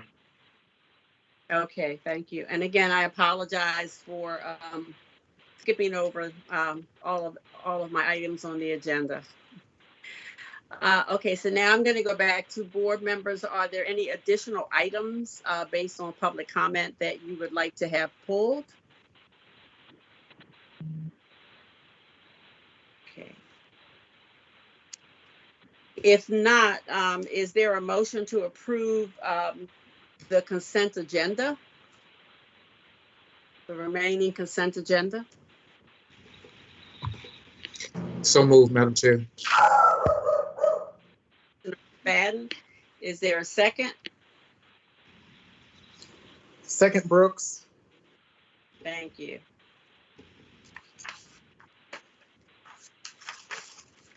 And those in favor, Commissioner Bondima? I think she mouthed yes. Commissioner Dr. Bondima, you're muted. Okay. Yes. Commissioner Brooks? Yes. Commissioner Frank? Yes. Commissioner James? Yes. McFadden? Yes. Commissioner Reed? Yes. Yes. Okay. Commissioner Richardson? Yes. Commissioner Roberts? Okay. And I'm in favor. I'm in favor. No one is opposed or abstained. So it's 9 in favor. So the consent agenda is approved. Going to go back to item 8.01. Is there a motion to approve item 8.01? So moved. Which is the PCAP recommendation? So moved. Reed. Thank you, Commissioner Reed. Is there a second? Second, James. Thank you. And those in favor, Commissioner Bondima? Yes. Okay. Commissioner Brooks? Yes. Commissioner Frank? Yes. Commissioner James? Yes. Commissioner McFadden? Yes. Commissioner Reed? Yes. Thank you. Commissioner Richardson? Yes. Commissioner Roberts? Yes. Commissioner Sykes? Yes. Okay, and I'm in favor. So that's no one opposing or abstaining. So that's 10 in favor. So item 8.01 is approved. The other item which was pulled was 14 point, I'm sorry. 02. 14.02, the Comcast Business Communications. And the question was just more for the public to have more information. Madam Chair, what's driving my question is twofold. I think Ms. Musgrove pointed out. Yep. What is a utility? Electricity is a utility. We have to get to the point where people realize internet's a utility and how critical it is for families to have it. The other thing is Comcast, every corporation has what's called goodwill on their balance sheet. Comcast should bend over backwards to get Baltimore City public school kids everything they need and worry about the money later. If they're a good business, they would do that. And why are we getting less service and they're pushing us? And with the lady, somebody pointed out earlier also, they're getting better connectivity in other places than we get in Baltimore City. So it's always a situation where the least of the gets stepped on. And the kids of Baltimore City should not be the people getting stepped on at this particular point in time. That's my problem. I totally agree. It's a I'm going resource in a okay. utility. We need that utility. All right. Chief So Hightower, are you speaking from this one? Okay. Commissioner Richardson, did you want to say something first before I speak? If you could also add to your response to Commissioner Reed more about the young ladies organization that we just heard from, Ways, if you know anything. If not, it's okay. Yeah. Yep. Good evening, commissioners, and thank you for the opportunity to speak tonight about Comcast. We have been working with Comcast since the building closure because they offered the free 2 months of service for our families. It was the fastest way to get our kids onto a broadband service during the building closure. During this time, we've been negotiating with our Chief Legal Officer, Josh Sivan, myself, and Monique Sims, our partnership manager with Comcast, on the terms and negotiation for the contract. I understand, Commissioner Reed, your concerns about the gigabytes and the speed at which they provide service, but we have a guarantee from Comcast that the same service they're providing for across the state and in fact across the country is the same service that we're going to be getting. And they're guaranteeing us that up to 3 or 4 families in a household can actually access internet for virtual learning using those speeds. Now, we will have our IT department, and I'm happy to partner with the Jacob France Institute to then continue to verify if the families are actually receiving those speeds, so we make sure that they are getting the service that they desire, they need. I will say that when we got families on the internet, Comcast gave us an approximation of approximately 6,000 to 7,000 families that have gotten on internet through the Internet Essentials program. We have been working to verify those numbers with Comcast and with our own internal processes. That is why if you look at the contract currently is around 3,500 families have been able to get on. We are still working to verify those numbers. But the contract does guarantee that up to 7,000 families can get on. So when we find additional families that are on, we can keep them on the program. And let me be very clear about something. It is important to note that because we have a significant number of families who are already on, the IT department, our consultants, the whole team look through and said the best way to keep kids on for internet is to keep their broadband connected. Now, we all have T-Mobile hotspots as well. It's a braided strategy, and I'll speak to Project Waves in just a minute, Commissioner Richardson, about that. But it has to be a braided strategy, and I agree with you 100%. It is a public utility, and the district has to do what it has to do right now to make sure that our families can be connected and that our kids have internet. But at the same time, we are at a space where we have families who are already on broadband. We're trying to keep them on for the school year. We had the contract go through June originally. There was a comment about the difference in price in the contract. The contract originally went through June at $650,000. We decided to keep the contract on through September only to allow for summer school for the very reason if kids cannot stay on, we're so close, if kids need to stay on virtual learning, we have that option instead of having to go back and do it again for summer school.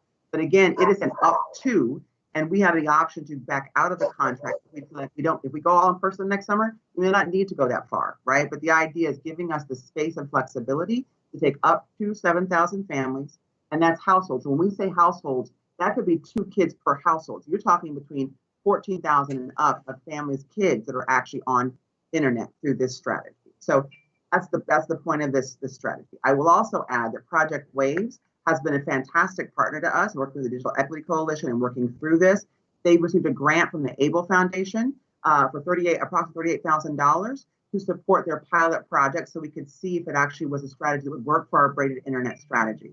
As Samantha Musgrave testified, between 64 and 68 households have been connected right now. So if you average 2 per household, that's roughly 120 or so kids that are on internet. While we believe in this pilot and we think we can expand it in the future, right now it doesn't meet the full need that we need to keep kids on broadband right now to really connect to virtual learning. We are going to continue to work with them. I would love to see that next summer, next year, we have 10,000 more families that are on that Project Wave strategy, where we're basically blasting off an internet signal from a site like school or whatever into the community, bringing the work into the households so they can actually connect to the internet. But right now we have 68 households that have gotten on. When we estimate that from the ABLE survey done 2 years ago, it was 20,000 families or households that needed internet, and we suspect that that's much higher.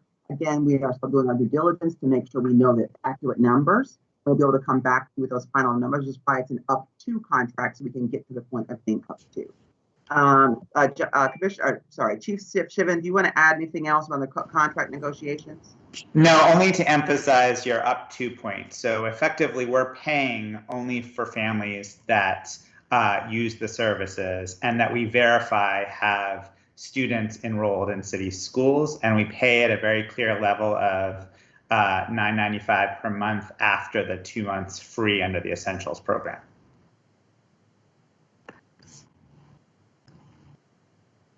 I have my hand up.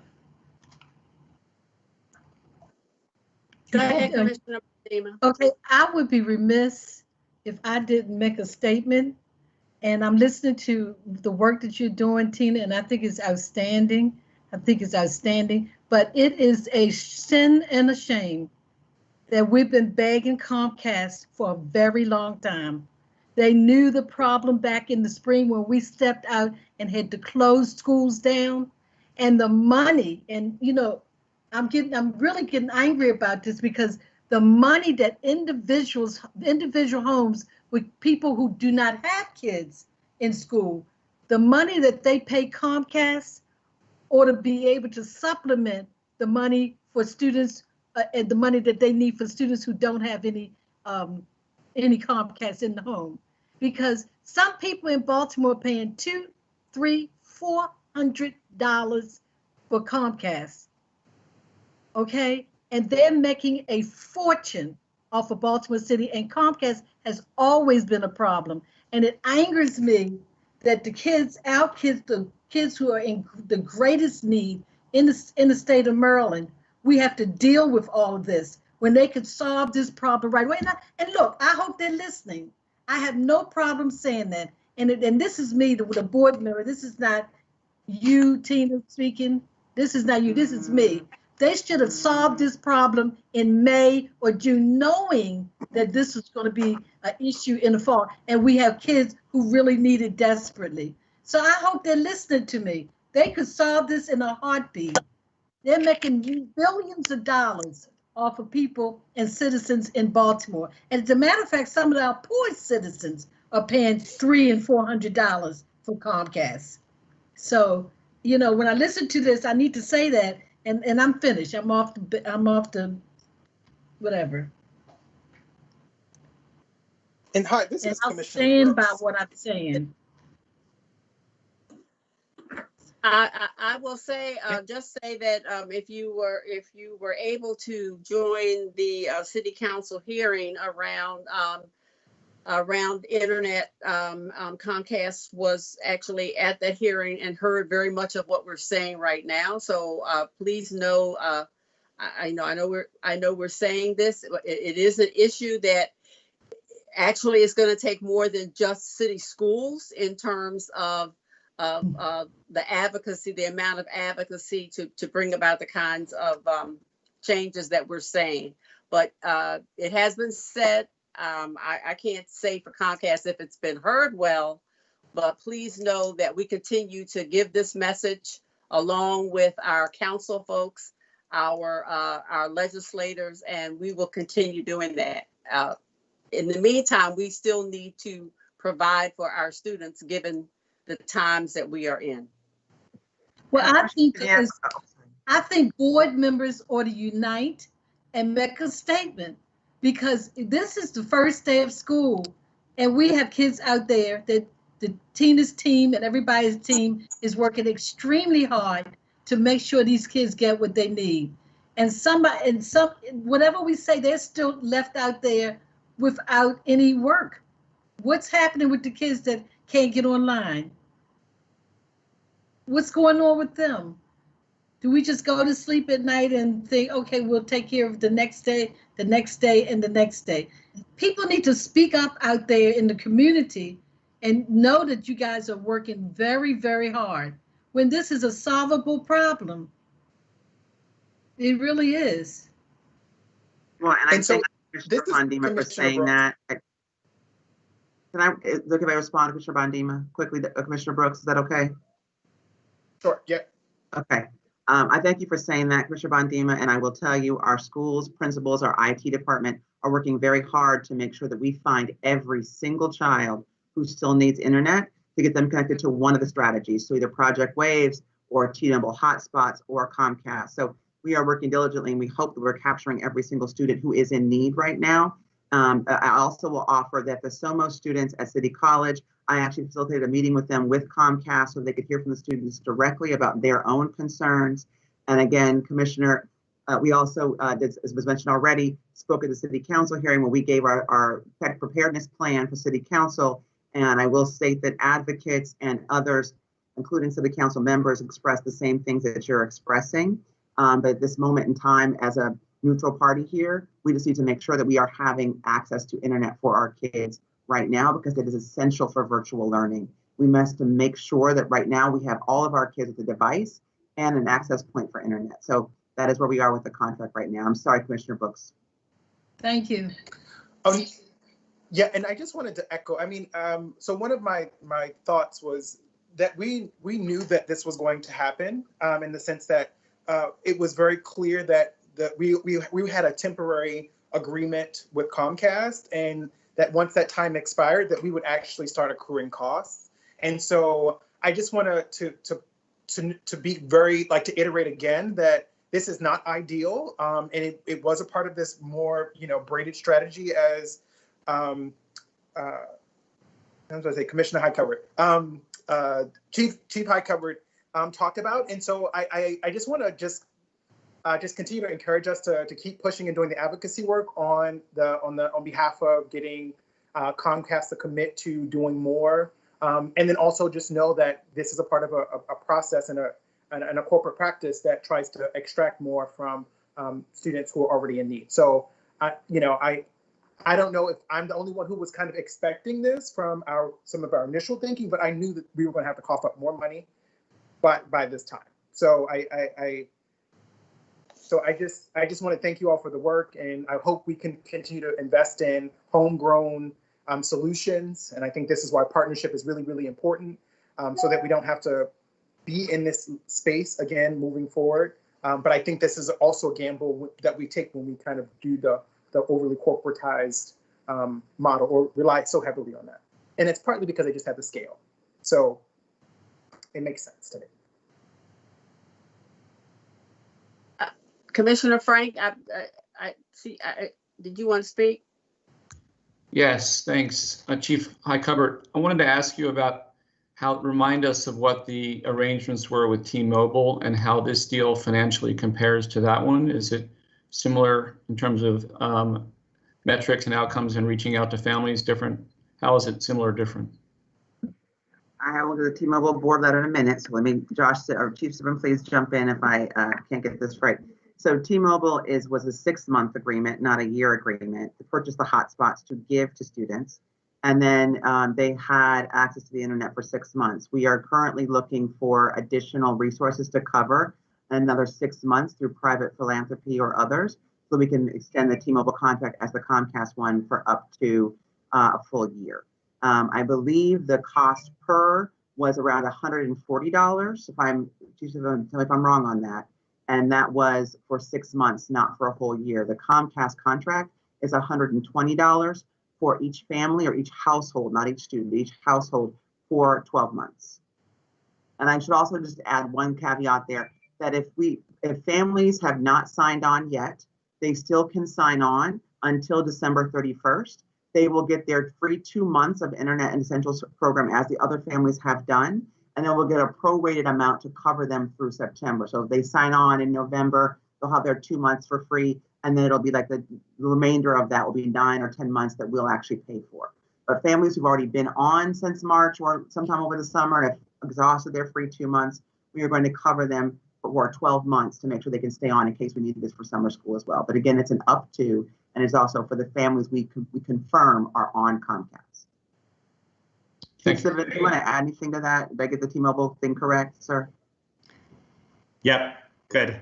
Okay, thank you. Yeah. Commissioner McFadden, were you raised? Okay. No, I didn't raise my hand. I was, but I'm wondering what is going through Commissioner Reed's mind. I'm curious. I guess my mind basically says that Tina and her group have done a great job. We need the product. We need it now.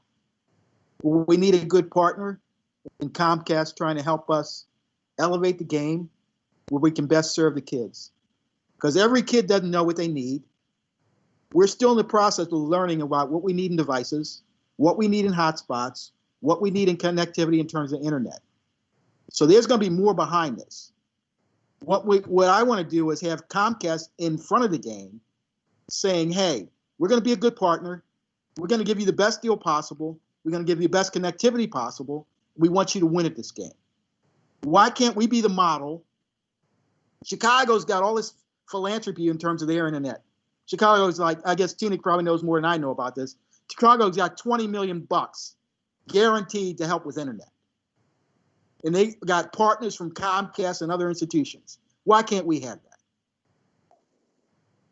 What I want is a good partner. Comcast can write this off as goodwill on their balance sheet. We gave this to Baltimore free. Let's write it off as a tax gift. They can do that if they want. That's the way I look at it. And I see Josh is shaking his head because it's like, yes, if they really want to do this, that $835,000 is a gift. They can do that. The company's that big. And one of the reasons why you do see us coming now is we've been holding off with the effort that pushing is what we can do.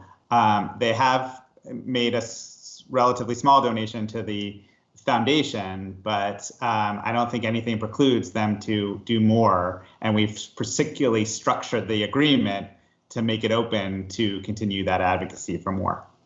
Thank you. And I would just like to add, and thank you, Commissioner Reed, for the compliments. Our team has worked really hard. I want to give a quick shout out to Monique Sims on my team, who has been diligent and literally ferreting out any family who had difficulty signing on based on the agreements we had around, not having a back bill and being able to sign on. She fixed that, right? Or connectivity to her house not being connected. She fixed that. I just want to give her props for that work. I also want to quickly comment on the Chicago contract. So they are doing it. It is 100,000 families, which is actually not reaching all of the families who potentially need internet in Chicago. And it is a business partnership where business and philanthropy are joining together to pay for the service. So I think they're still having the same rate, but they're having a way to pay for the service. But after 2 years of that, the school system is actually picking up the cost for internet for all of those families. And I'm just going to be frank here, I'm not speaking out of turn, but I don't think it's the school district's responsibility to cover internet forever. I think it needs to be, as you said very early, very eloquently, a public utility that is covered. And we need to figure out a partnership strategy between our partners, the city, our state, and the school system to figure out how to cover this, because frankly, our budget books cannot cover internet after this 2-year period, continuing on our own. So with Zeke Cohen and others from City Council, as well as our state reps, I really understood this as a system-wide problem for the state. And so we're going to work to make a collective decision on how we can do public advocacy to make sure we have a utility for internet for all of our families. And you guys did a great job at the city council meeting. Tremendous job. Thank you. Thank you. Yeah, and I will also add that, some of the other affiliations that we have and memberships that we have in terms of organizations that our board is a part of, this is a big piece of the work that we are also doing with them, and I will point out especially the Council of Great City Schools in terms of systems across the country looking at what needs to happen to consider internet as a utility and that all students in any school can receive it. So yeah, we still have work to do. Any other questions? Madam Chair, I'd just like to make one comment. This is Commissioner James. That I think we also need to keep that same energy around MTA and transportation and aligning with the state, and as a board really coming together.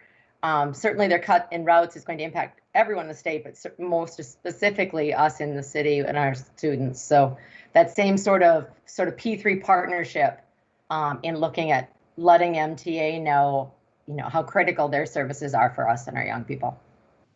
Absolutely, and I believe there's a hearing that's coming up within the next week or two by the City Council around transportation. I would encourage any of our folks to please try to be there.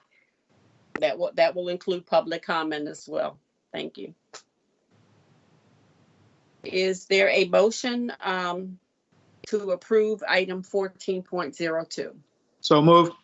Vernon Reed. Commissioner Reed, is there a second? Second, Madam Chair. Commissioner McFadden. Okay, I'll call for the vote. Commissioner Bondima?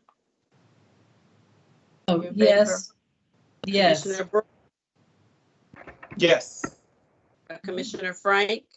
Yes. Commissioner James? Yes. Commissioner McFadden? Yes.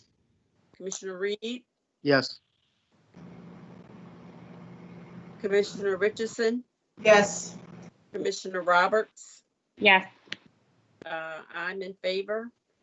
So we have 9, no one opposed or abstaining, 9 in favor. And so this item also passes, is approved, and I hope our comments are on record as to our feelings about, we know we need to do this for our students, but we know that we should expect and look for much more from Comcast. So thank you. Thank you, Chief Highcover, and thank you, Mr. Sibbin. Thank you. All righty, let me get back to see where I am on the agenda here. Board committee reports. First, I'm going to ask if there are any reports from our from operations committee for this evening. Madam Chair, I do not have a report for operations. All right. Any update or report from policy? No updates at this time, Madam Chair. Okay. Teaching and learning.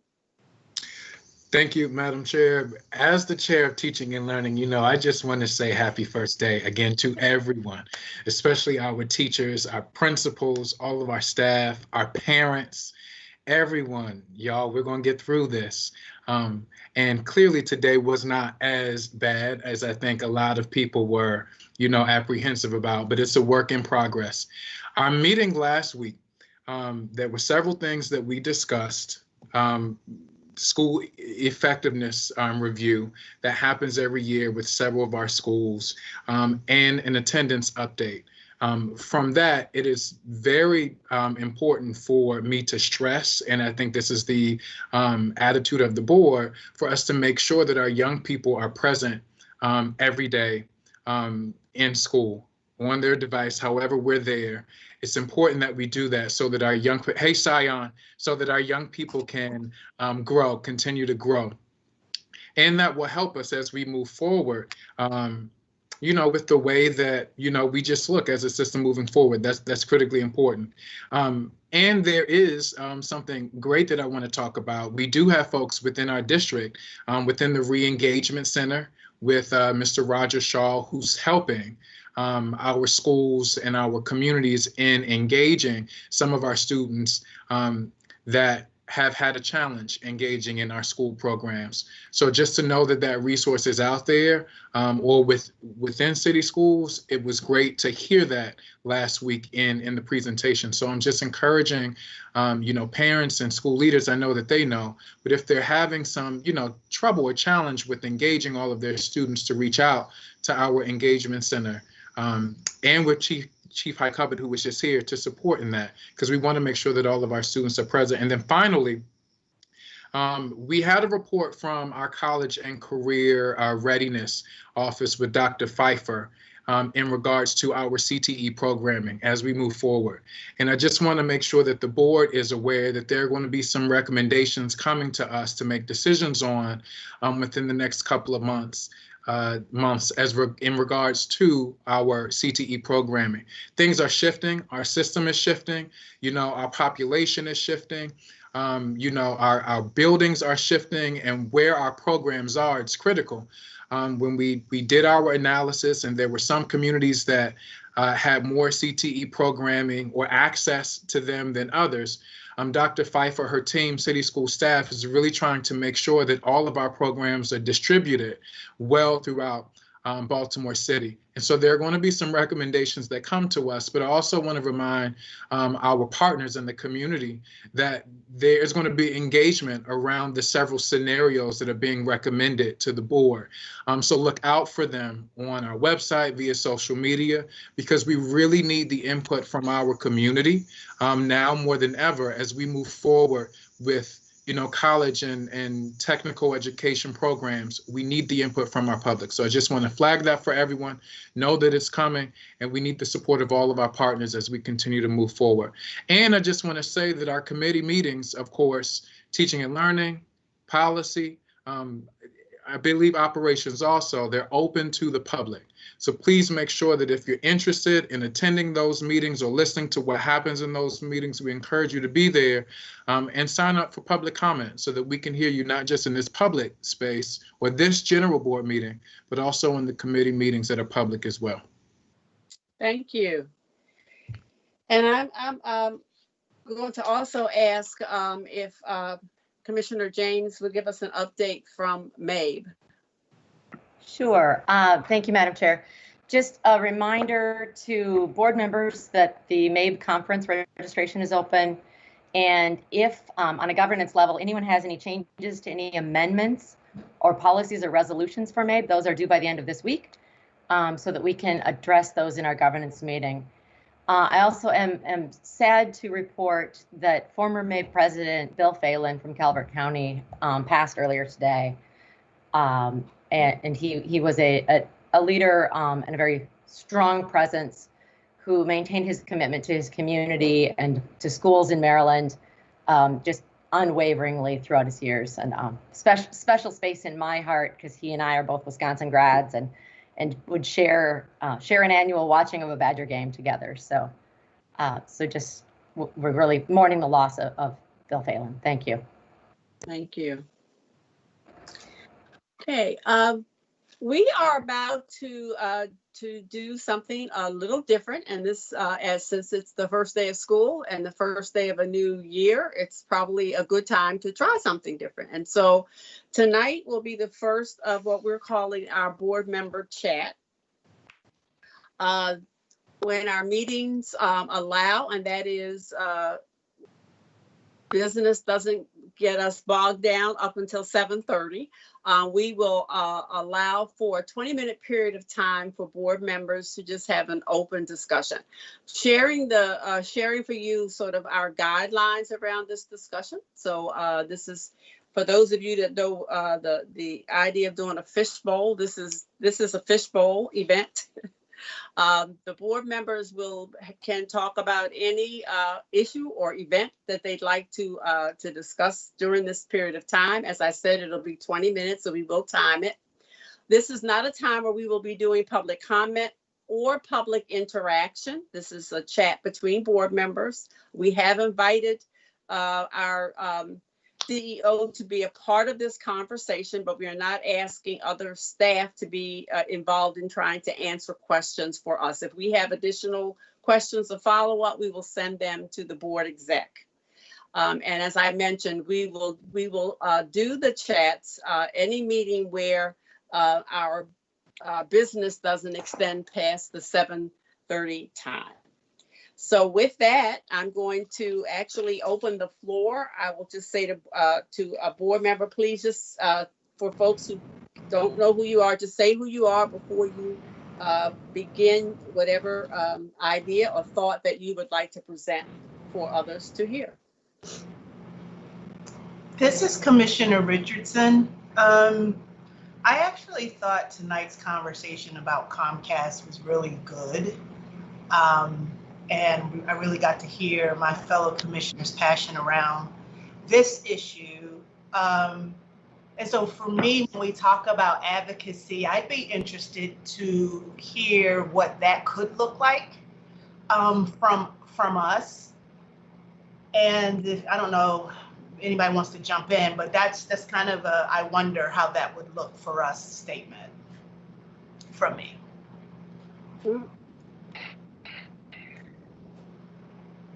I can chime in a little bit. Probably the best person can help us with our advocacy would be Tina Highcupboard, from the standpoint because she's involved also with community engagement. She could be like the connectivity between us, district, and the community. And I would think she probably could be the best person that could serve and point us in the right directions. Because she would know the ABLE foundations, the France foundations, the Andy Casey foundations, that kind of thing.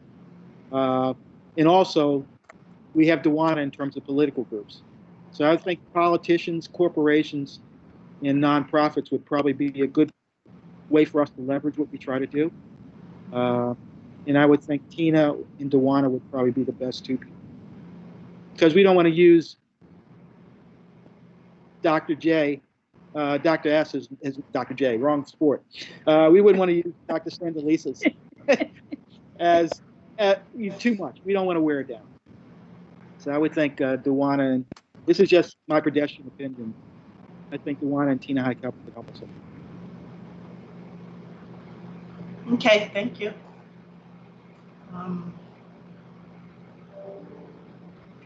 I think that we can also take on some of that role too. I know Dr. Santalisas and Chief Highcupboard, are always in contact with folks and trying to build liaisons and partnerships. But I do think as board members, we could join in at sometimes in terms of either meeting with some of those along with them or on our own. But we could expand in terms of our own work with being advocates and speaking up for the system in that way, I think also. So I think with that, I would say that if the staff, I think the staff needs to know that we are here and are available and are interested in supporting. And so where appropriate, if they need us, we should be a part of their thinking in terms of their own strategies. I would just put that out there. But also I've learned, I guess, from a presentation, the Baltimore City public school system has not had a good relationship with partnerships. So hopefully it can be better going forward. But from what I learned, coming into one of the board meetings and seminar meetings was partnerships in the past weren't the greatest.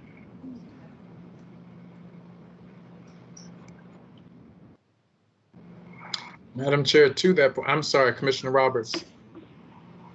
I was just going to piggyback off of something that Madam Chair said, and thinking it just needs to be specificity around what those asks actually look like, so that we are being a partner in the advocacy and not moving the vote forward. That we're not aligned with what the district is asking for.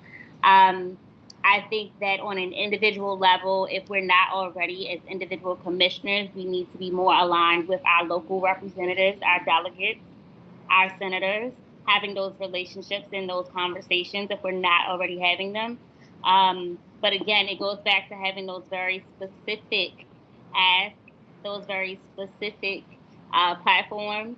And I think that's where we can really improve on that, especially if we didn't before, we can do that now. I appreciate that, Commissioner Roberts, and I'm just going to piggyback off of what you're saying, Jeanette and Commissioner Reed. I think we could be bold enough as a board to consider adding this to our legislative platform in some way, shape, or form, providing access, internet access, device all of that access. I know that there are other states and large urban systems, particularly in California, where their legislature, and I know that we're strapped, right? And I know that we're in a COVID crisis, and that has economic implications. But I think, just to your point, Commissioner Roberts, just cultivating our relationships with legislators and all of our partners more, to Commissioner Reed, could be beneficial to how we move forward. I think it's clearly important for us to consider a lot of what we are doing right now in this remote learning space. Some of it should not be forgotten once we're able, to be back in the physical building space. That will mean, in a system like Baltimore City that has been oppressed, right, and underserved for generations of time, not having access to internet and devices, it just exacerbates issues that have existed for quite some time already. So I think that's where advocacy has to be, since we're talking about it, and also just thinking about, and I'm going to be on a soapbox about it, with our governor vetoing the Kerwin legislation, it now puts us in an interesting space, particularly as city schools. Commissioner James was talking about earlier MTA, and we're now even looking at, closing this digital divide. A lot of the things that we are now being challenged by could have been addressed, at least some of, with Kerwin, right? And with that going through. So I think that our advocacy efforts around that moving forward into this next legislative season, I understand economic implications given, COVID and where we are. But back to Commissioner Reed's point, we've got to work together and collaborate. This is where partnership actually can come in a way that perhaps it hasn't historically. Us coming together, uniting, to make sure that our young people, our children, are taken care of, and that we close as many gaps as we possibly can.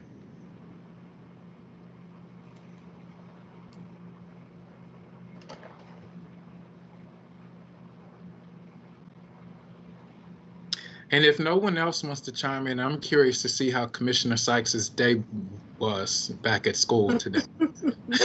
Commissioner Sykes, if you're there, I'm just curious to know how your first day was at Dunbar. I mean, my day honestly was it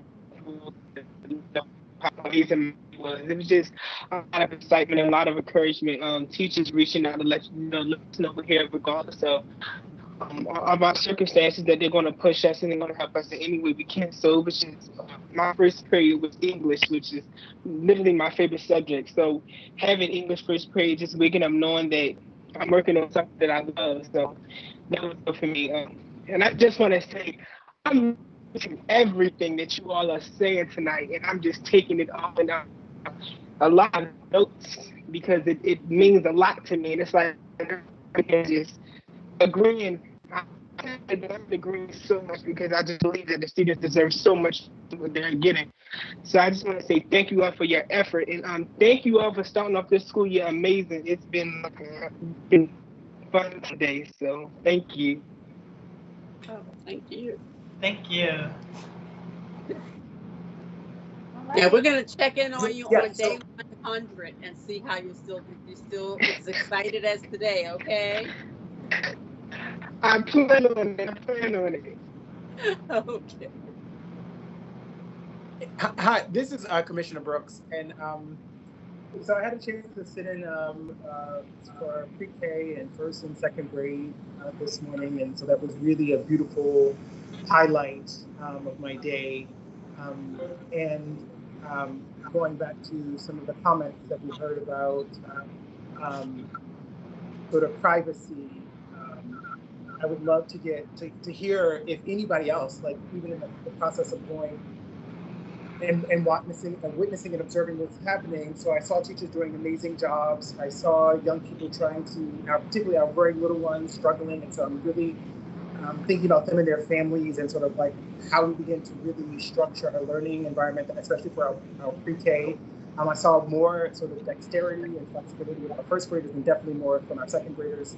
And I still felt like we need a lot of additional support structures around families and their young people, especially the youngest ones, as we sort of continue to navigate the rest of the year. And so two things came up for me. One, I saw several frames when parents were supporting their young people that, going back to the privacy issues, who were dressed in their house clothes. And so I know what my mama looks like in her house clothes.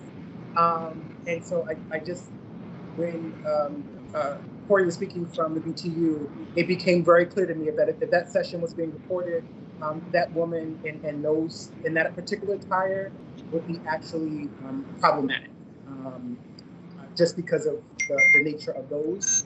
And particularly some of the issues around connectivity, but then also having some of the challenges with Chromebooks and logging in. And so wondering if we knew what was going on, the differences between sort of the Chromebooks versus, or any of the challenges associated with Chromebooks specifically, or laptops. And so privacy is big on my brain, just because I believe what I saw was something that I would see in my mom's house and not necessarily made for public consumption.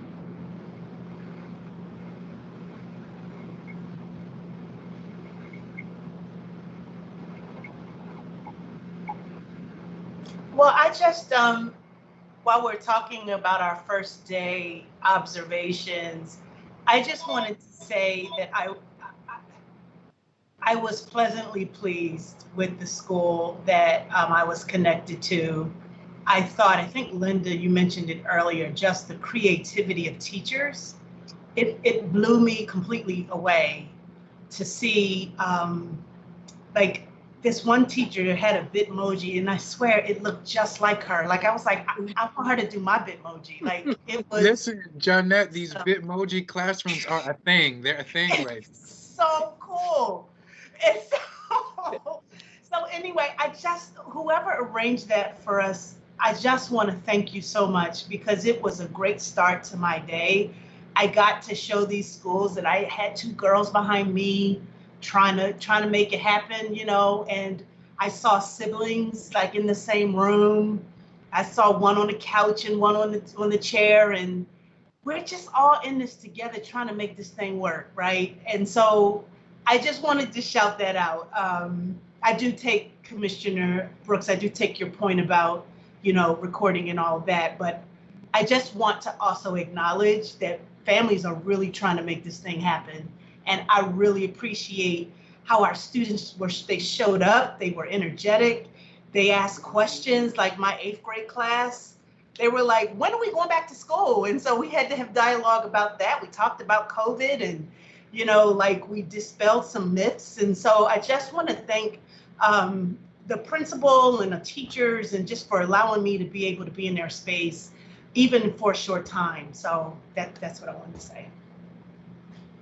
Can I add that also what I did notice from the youngest was the focus around the wellness of the kids. I mean, the pre-K teacher was doing an exercise, asking kids how do they feel, taking time to hear from each one of the children.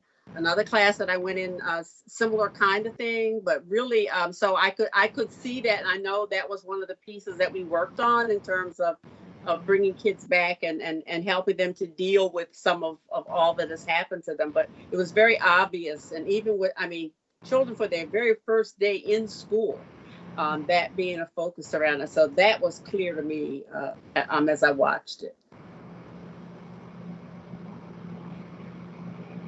I also want to add, I've seen some really amazing home setups from families. From the trifolds to the portable desk to the kitchen table.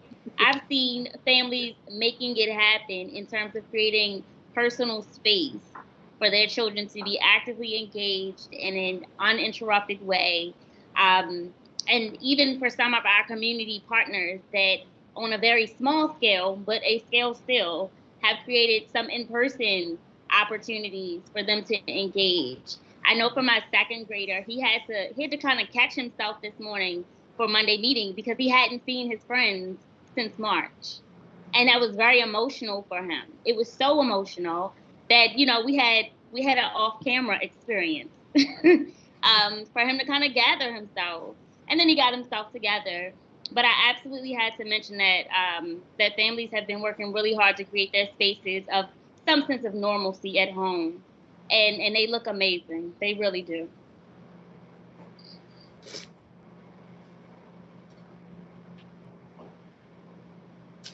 So how'd you guys enjoy our first open dialogue? This was fun.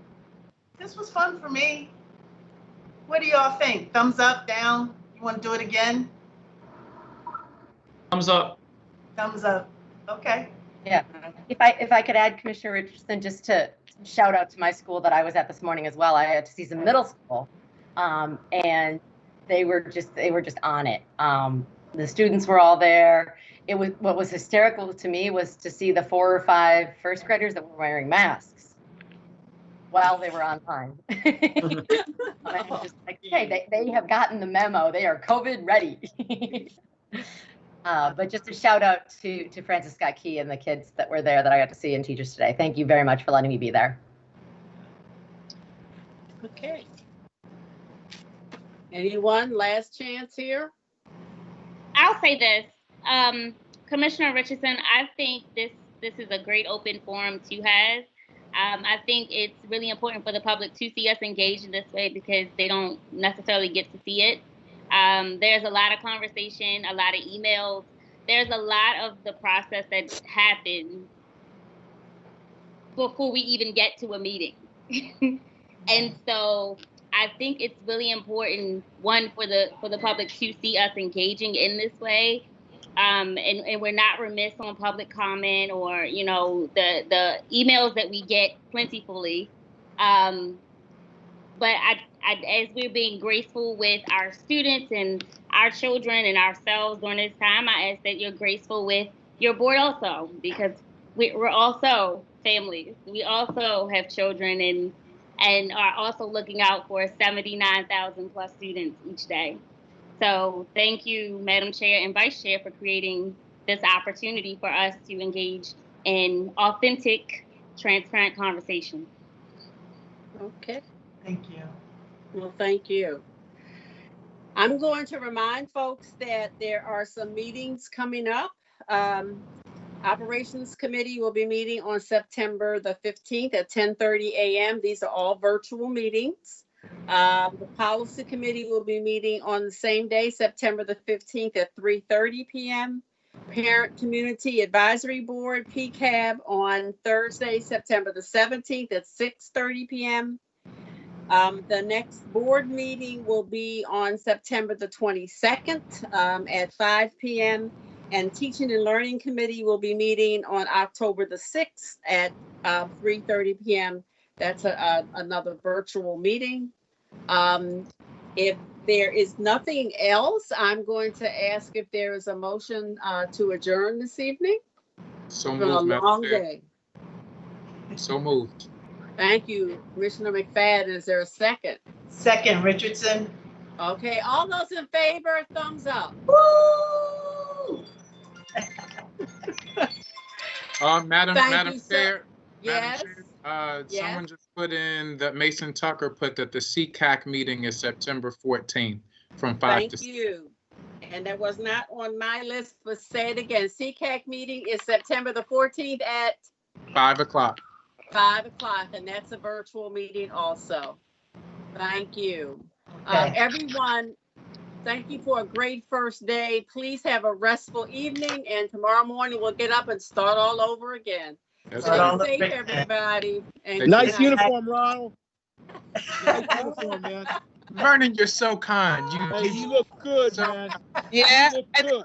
and that was quite the photo shoot, Commissioner McFadden. I want you to know I caught Listen, it. That was it's some the photo. first day. It's the first day. It's a big Yeah. deal. I know it's a big deal for me, but I didn't look like you looked in that photo. Well, we've got to get you the right shoot. Good night, everybody.